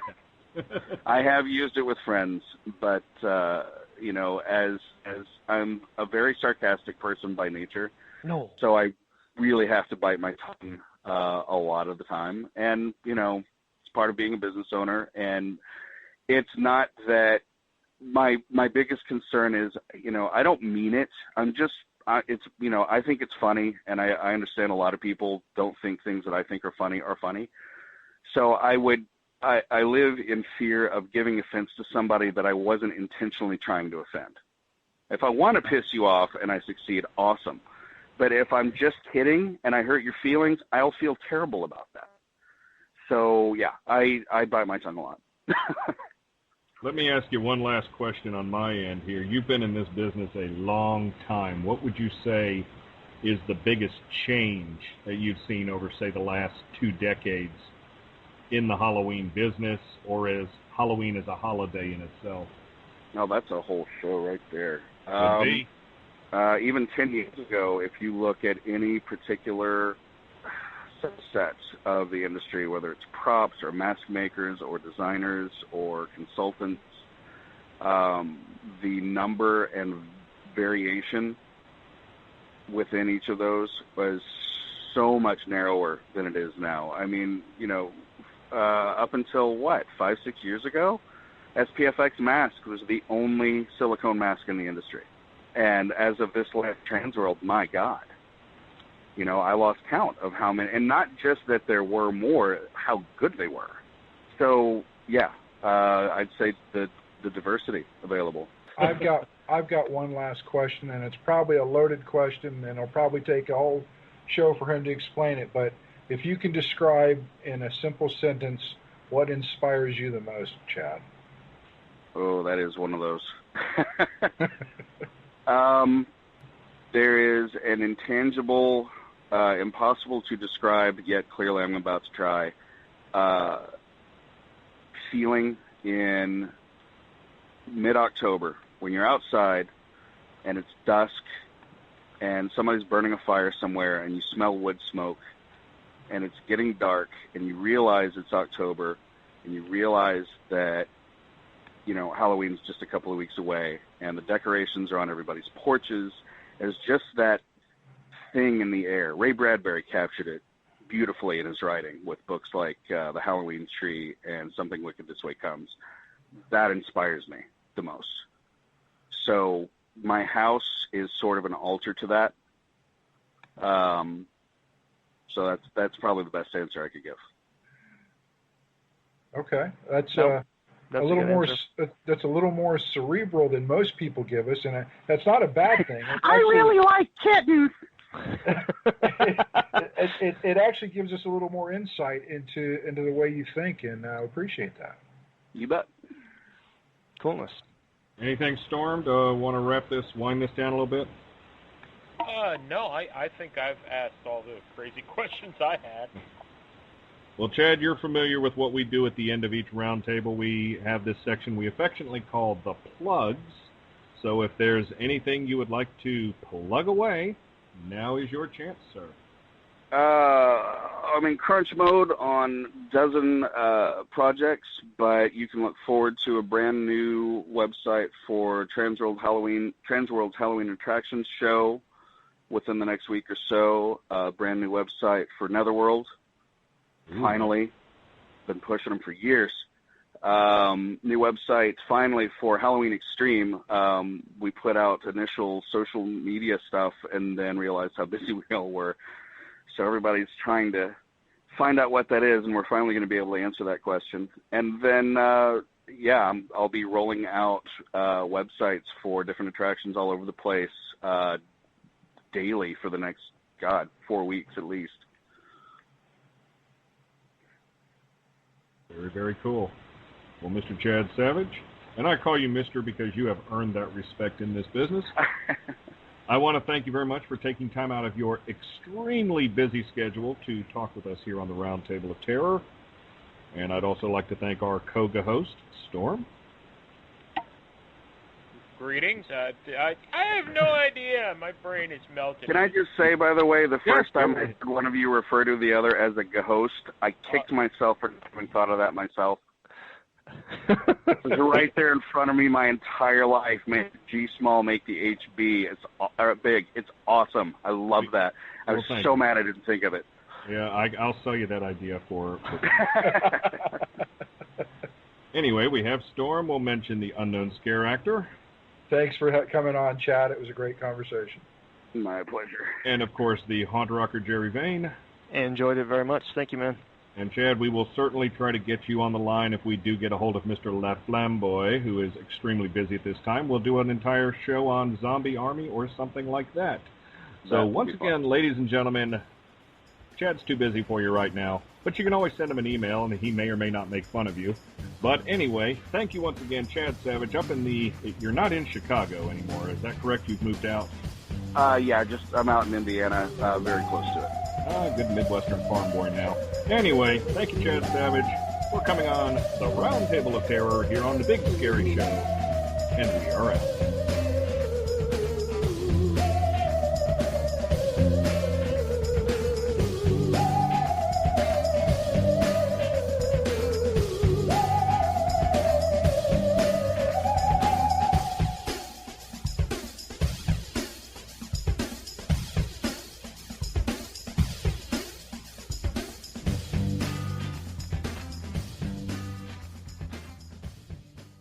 This November, get ready to scream. Top Haunts Magazine brings you the Top Haunts West Coast Tour, featuring some of the best haunted attractions in America. For more information, go to www.tophaunts.com. Sinister Symphonies, the Hellfire Club, on the Big Scary Show.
It's all dark and scary.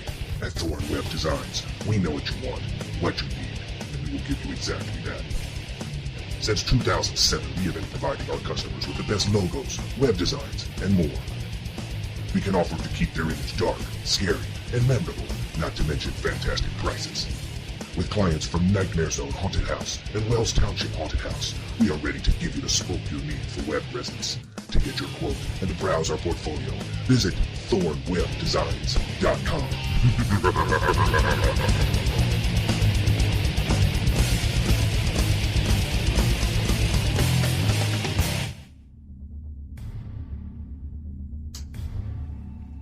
Hey Scaries, this is the Haunt Rocker Jerry Vane, and welcome to the next segment of Decomposing, which I'll be covering the track Radiation Burns the Toxic Waltz for the Toxicity Haunted Attraction in College Corner, Ohio.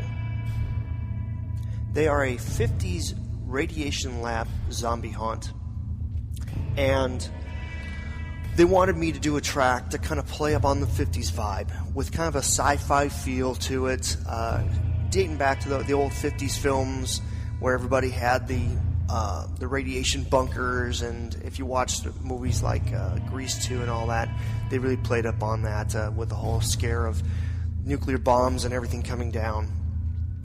And they wanted, like I said, to have that kind of 50s vibe, but with a very heavy feel, lots of heavy guitar, double bass drums and everything, but definitely play up on their theme. So we're going to go ahead and touch down on this one right now.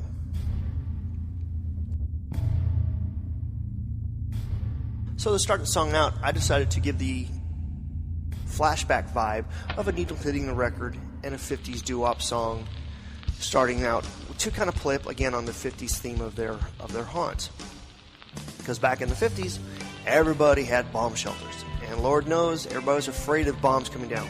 And in this case, they did. So by throwing in the sirens as well as dive bombing guitars to give the effect of bombs coming down, I wanted to create a sense of chaos and disorder and really set the song up for everything that's going on behind it.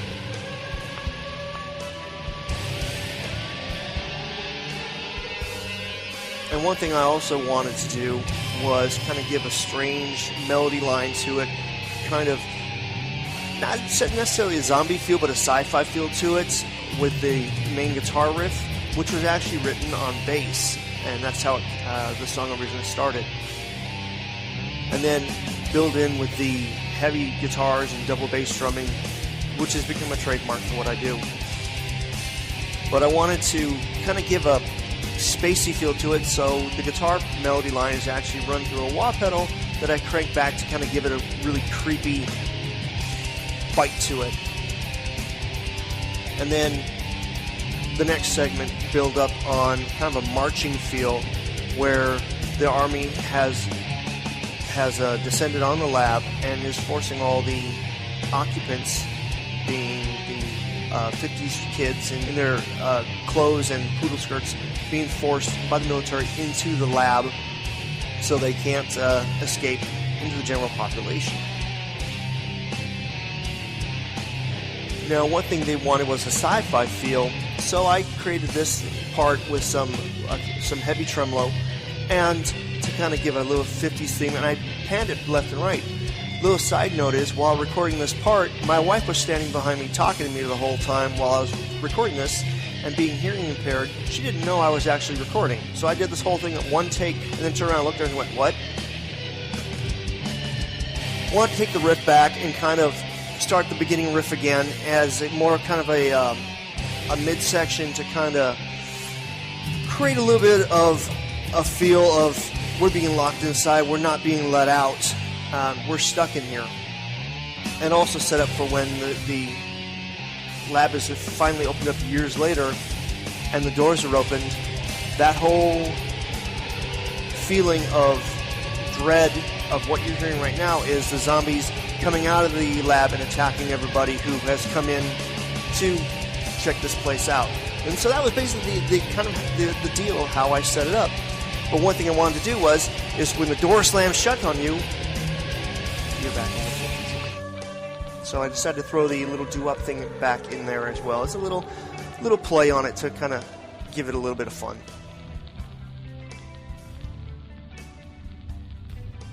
So basically that's how I came up with the track Radiation Burns the Toxic Waltz.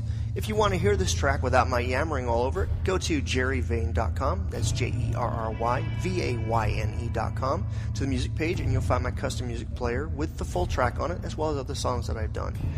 If you're interested in having any custom work done for your haunt, queue line, room, or anything else, please contact me at Vane, V-A-Y-N-E, at jerryvane.com. And if you have any suggestions you'd like to hear for upcoming shows of Decomposing, please send me an email at Vane, V-A-Y-N-E, at bigscaryshow.com, and let me know what you'd like to hear. The next track I'll be doing for the show in a few weeks, I'll be covering Shadows, the Haunt Rocker remix for Midnight Syndicate's official soundtrack, The Dead Matter. So keep an eye out for that one. And that'll be it. So I'll see you until next time.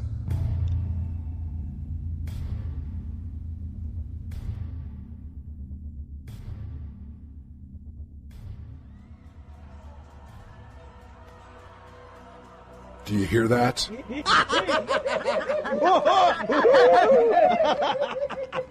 The asylum is being overrun. It's time to go to Von Caron Productions and check out the Insane Ensemble. For those troublesome lunatics, they have the commitment coat, a straitjacket designed to keep them restrained. Or, if you're the doctor who likes to experiment, then the psychosurgical coat was made just for you. Go to Von Caron Productions, www.voncaron.com. That's VONCHARON, Von Caron Productions. Get there before you too are infected by the madness.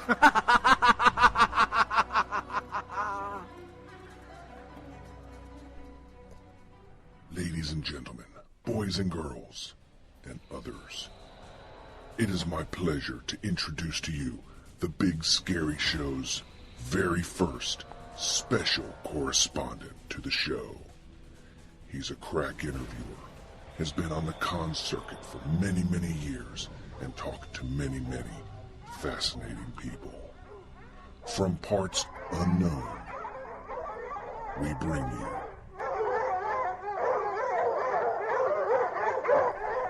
Dog Soldier.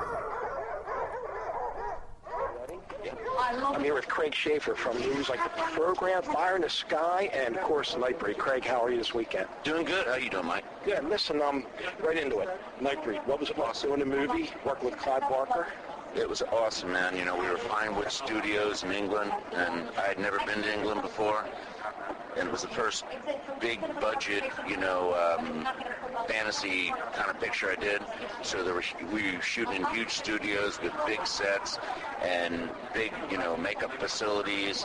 And it was just awesome. We were there every day with maybe 20, 30 people getting put into costume. And, and working on, like I said, working on these giant sets, and it was just awesome. It was my first epic movie experience. What was it like wearing the makeup, and how long did it take to put it on? That was very difficult. I would be up at 3 in the morning, start makeup at 3:30. It took 6 hours. Then I would work all day and start the same thing over. It was actually the hardest film I ever did because of that. I would sometimes work 19 hours a day. Was that the only movie you ever wore that type of makeup on? Yes. Well, I've worn stuff, but never that extensively, yeah. That was really hard. Yeah. Fire in the Sky. Did you ever meet the original people who the story was based on? Yes, I got to meet Travis Walton, and actually kept in touch with him for about a year after. I think I was the only actor on the film that believed in UFOs, so I think we had a good connection, because of that. Wow, so none of the other actors really believed in it? Not at the time. So you actually believe that actually happened to him? I totally believe it. If you met him, you would too. And those guys, 4 of them took lie detectors again when we did the movie, and they passed again. So I can tell you they believe it. They all really believe it because it ruined all their lives. They have no reason to stick with the story. Now, The Program, one of my favorites. What was it like working with James Caan? James Caan was awesome, man. He was just for me, he was just great. He was just, easy to get along with, didn't, pull the star stuff, hung out, and it was really neat, because the first movie, I would say my first major movie experience was, as a young athlete, was Brian's Song. So here I am, 12 years old, the first time I ever cried at a movie.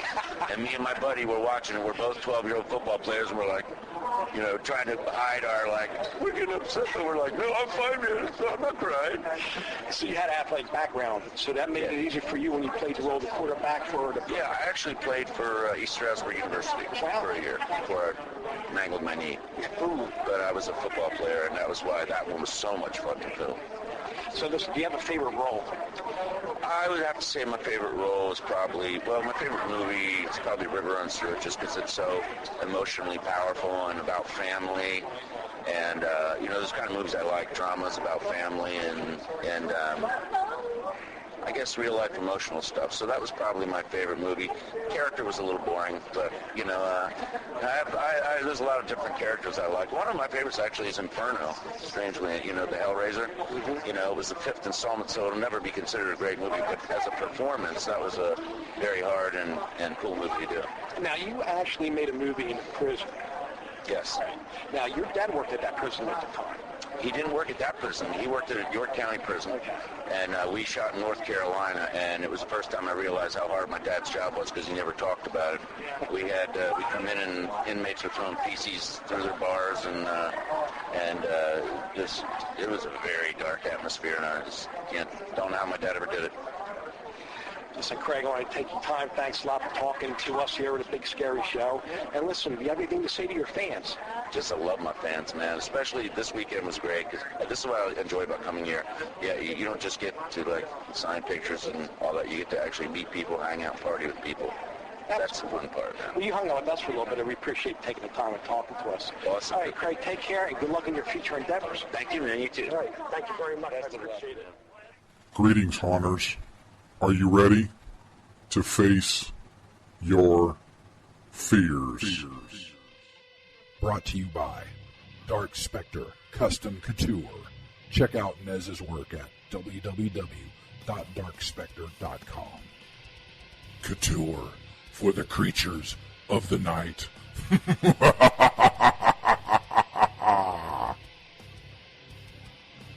Okay, haunters. I'm not going to talk to you about any kind of phobia or fear that you can direct against people that come into your haunt. I'm going to talk to you about something that, as scare actors, you are probably experiencing right now. I can tell you I am. And it doesn't have a specific name, but the bottom line is you're worried. It's right now, it is the end of August, almost September. Actors are working on their costumes as haunts are gearing up for the season. Other haunts are auditioning people. And us scare actors, we know what we're going to do. We've been working on our costumes if we're fortunate enough to know ahead of time what we're doing. But you know what? It doesn't matter.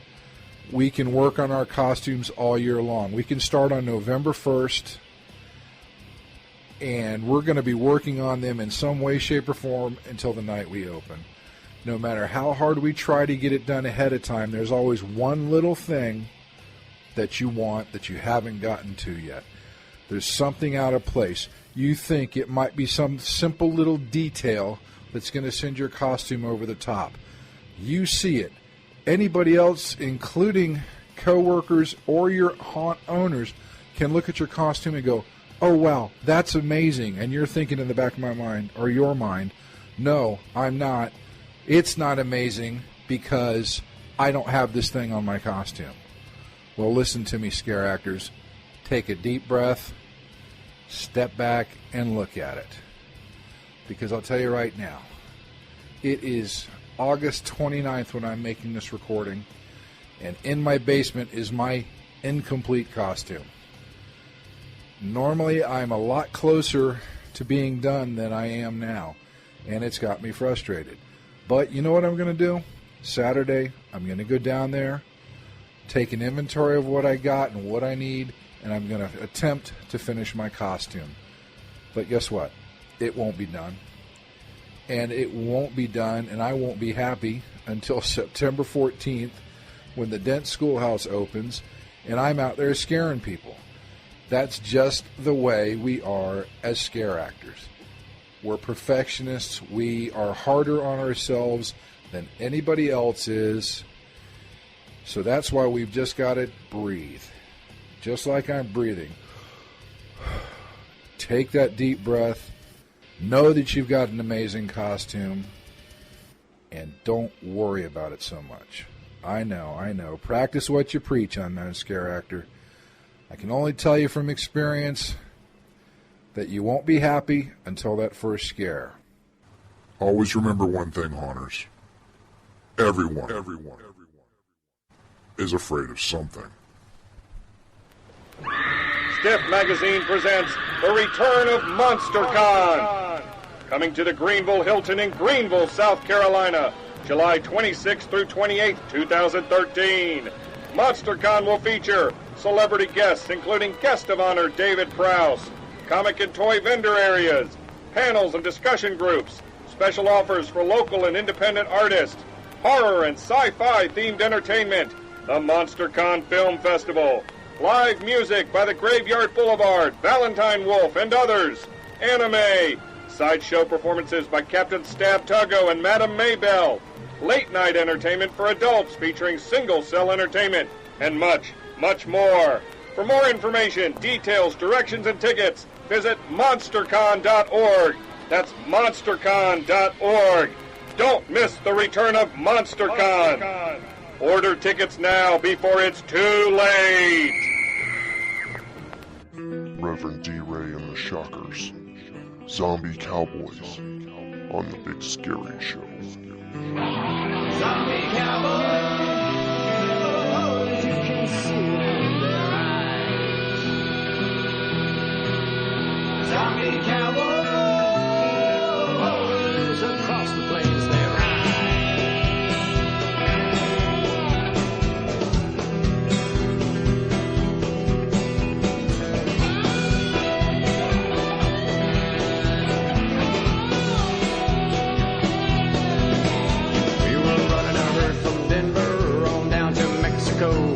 just me and Pa and Uncle John and Brother Bobby Joe. We pushed them cows across the plains, at least 200 head, right along the Rio Grande in the Valley of the Dead.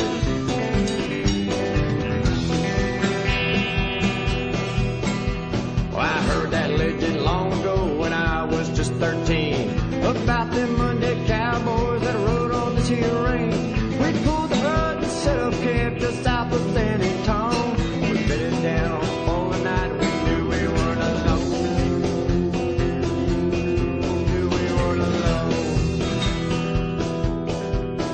Zombie cowboys, you can see it in their eyes. Zombie cowboys, across the plains they ride.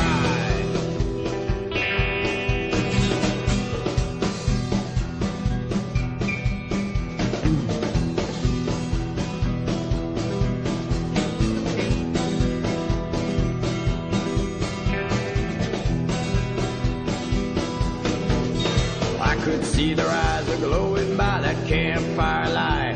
Them zombie cowboys riding, just riding through the night. They rode to our campsite and my blood ran thin and cold. One snapped me up and bit my head and took my mortal soul. Took my mortal soul. Zombie cowboys, you can see it in their eyes. Zombie cowboys, they come for your demise. Zombie cowboys, just watch them terrorize.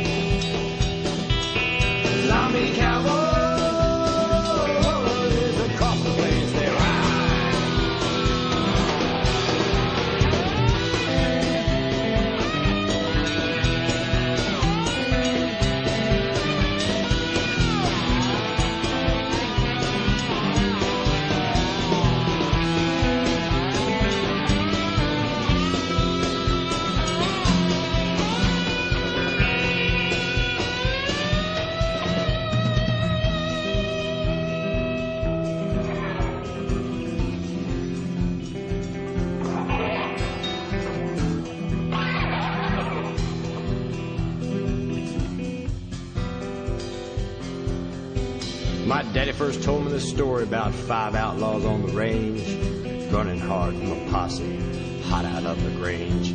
They swore they'd bust hell wide open before they'd spend the night in jail. 5 outlaws on the run, with the law hot on their tail. Sheriff almost had the boys outside of Jackson Hole, but they're busted hell wide open and the devil got their soul. He sent them undead cowboys back out to ride the range. Doomed together, souls for him out on the desert plains. Zombie cowboys, you can see it in their eyes. Zombie cowboys, just watch them terrorize. Zombie cowboys, they come for your demise. Zombie cowboys, across the plains they ride. Zombie cowboys, zombie cowboys, zombie cowboys, zombie cowboys, zombie cowboys, zombie cowboys, zombie cowboys, zombie cowboys.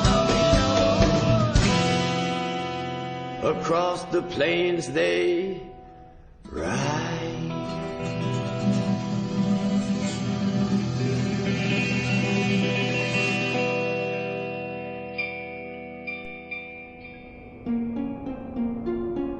Masters of Gothic Halloween music, Midnight Syndicate, in conjunction with M&E Productions and The Big Scary Show, is happy to announce the Midnight Syndicate CD giveaway. For the next few weeks, we'll be giving away to 4 lucky winners 2 copies of Midnight Syndicate's newest CD, Carnival Arcane, and the newest CD with Destiny Beard, A Time Forgotten.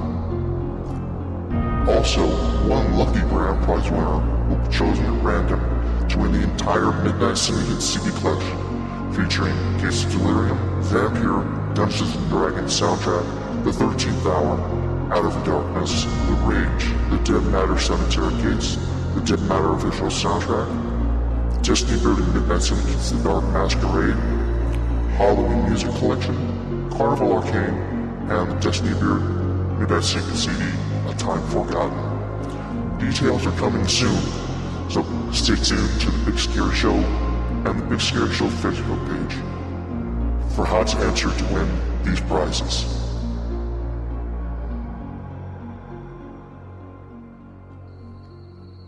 As we slide back into the swamp where we hid the body, we would like to thank the following people and others.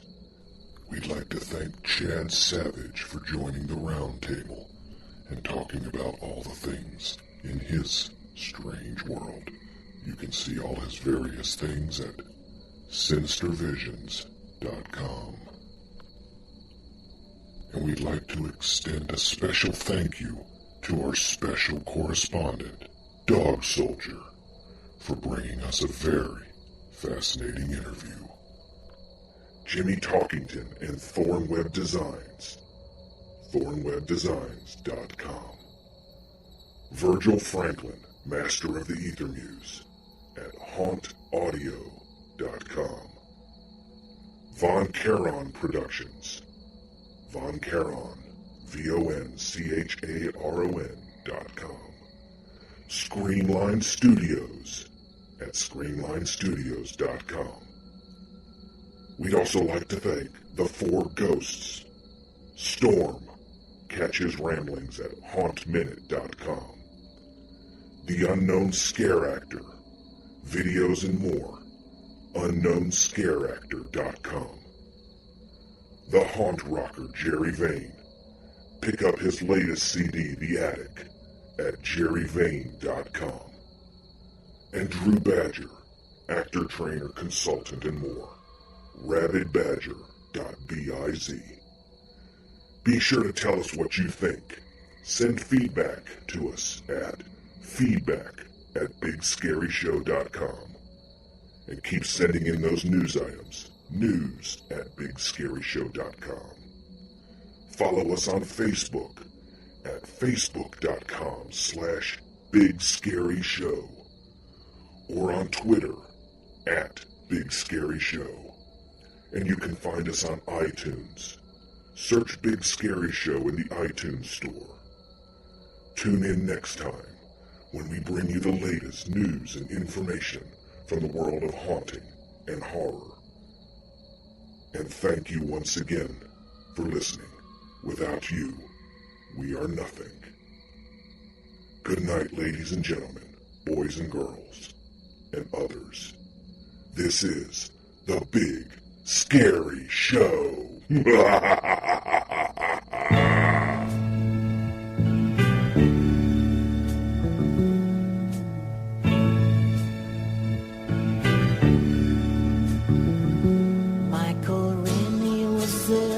Day the earth stood still, but he told us where we stand. And Flash Gordon was there in silver underwear. Claude Rains was the invisible man. Then something went wrong for Fay Ray and King Kong. They got caught in a celluloid jam. Then at a deadly pace, it came from outer space, and this is how the message ran. Science fiction, double feature, Dr.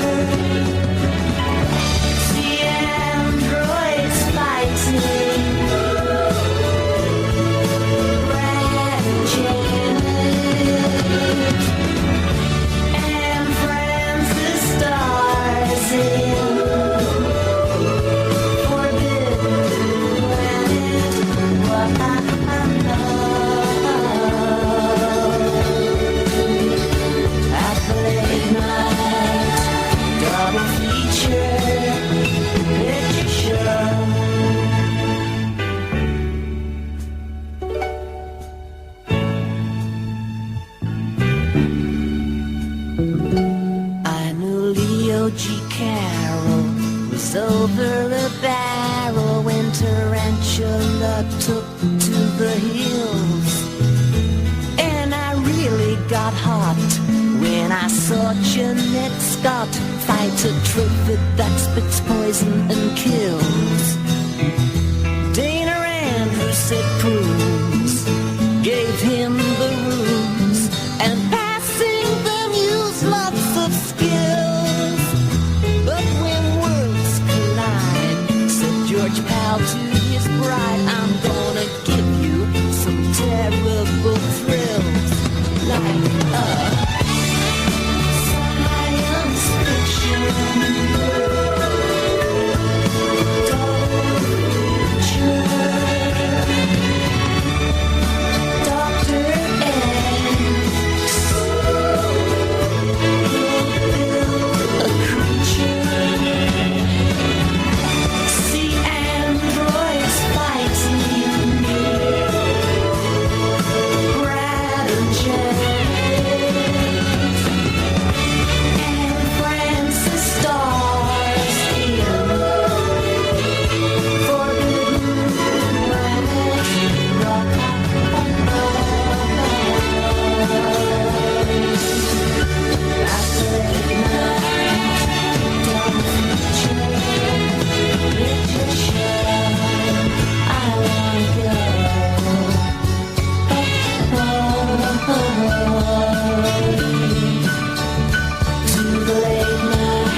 In the back row,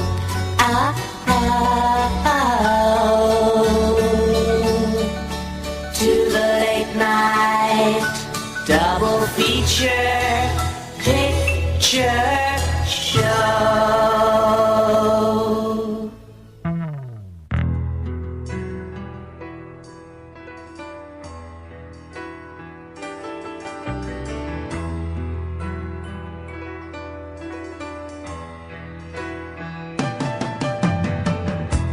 love the dead before they're cool.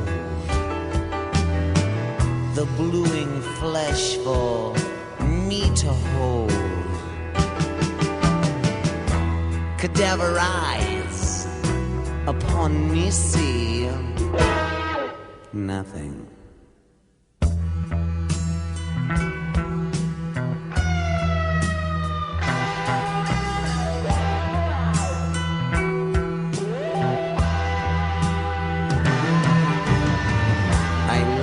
Dead before they rise. No farewells, no goodbyes. I never even knew your now rotting face. While friends and lovers mourn your silly grave, I have other uses for you, darling.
'cause it's Halloween. Everybody scream, won't you please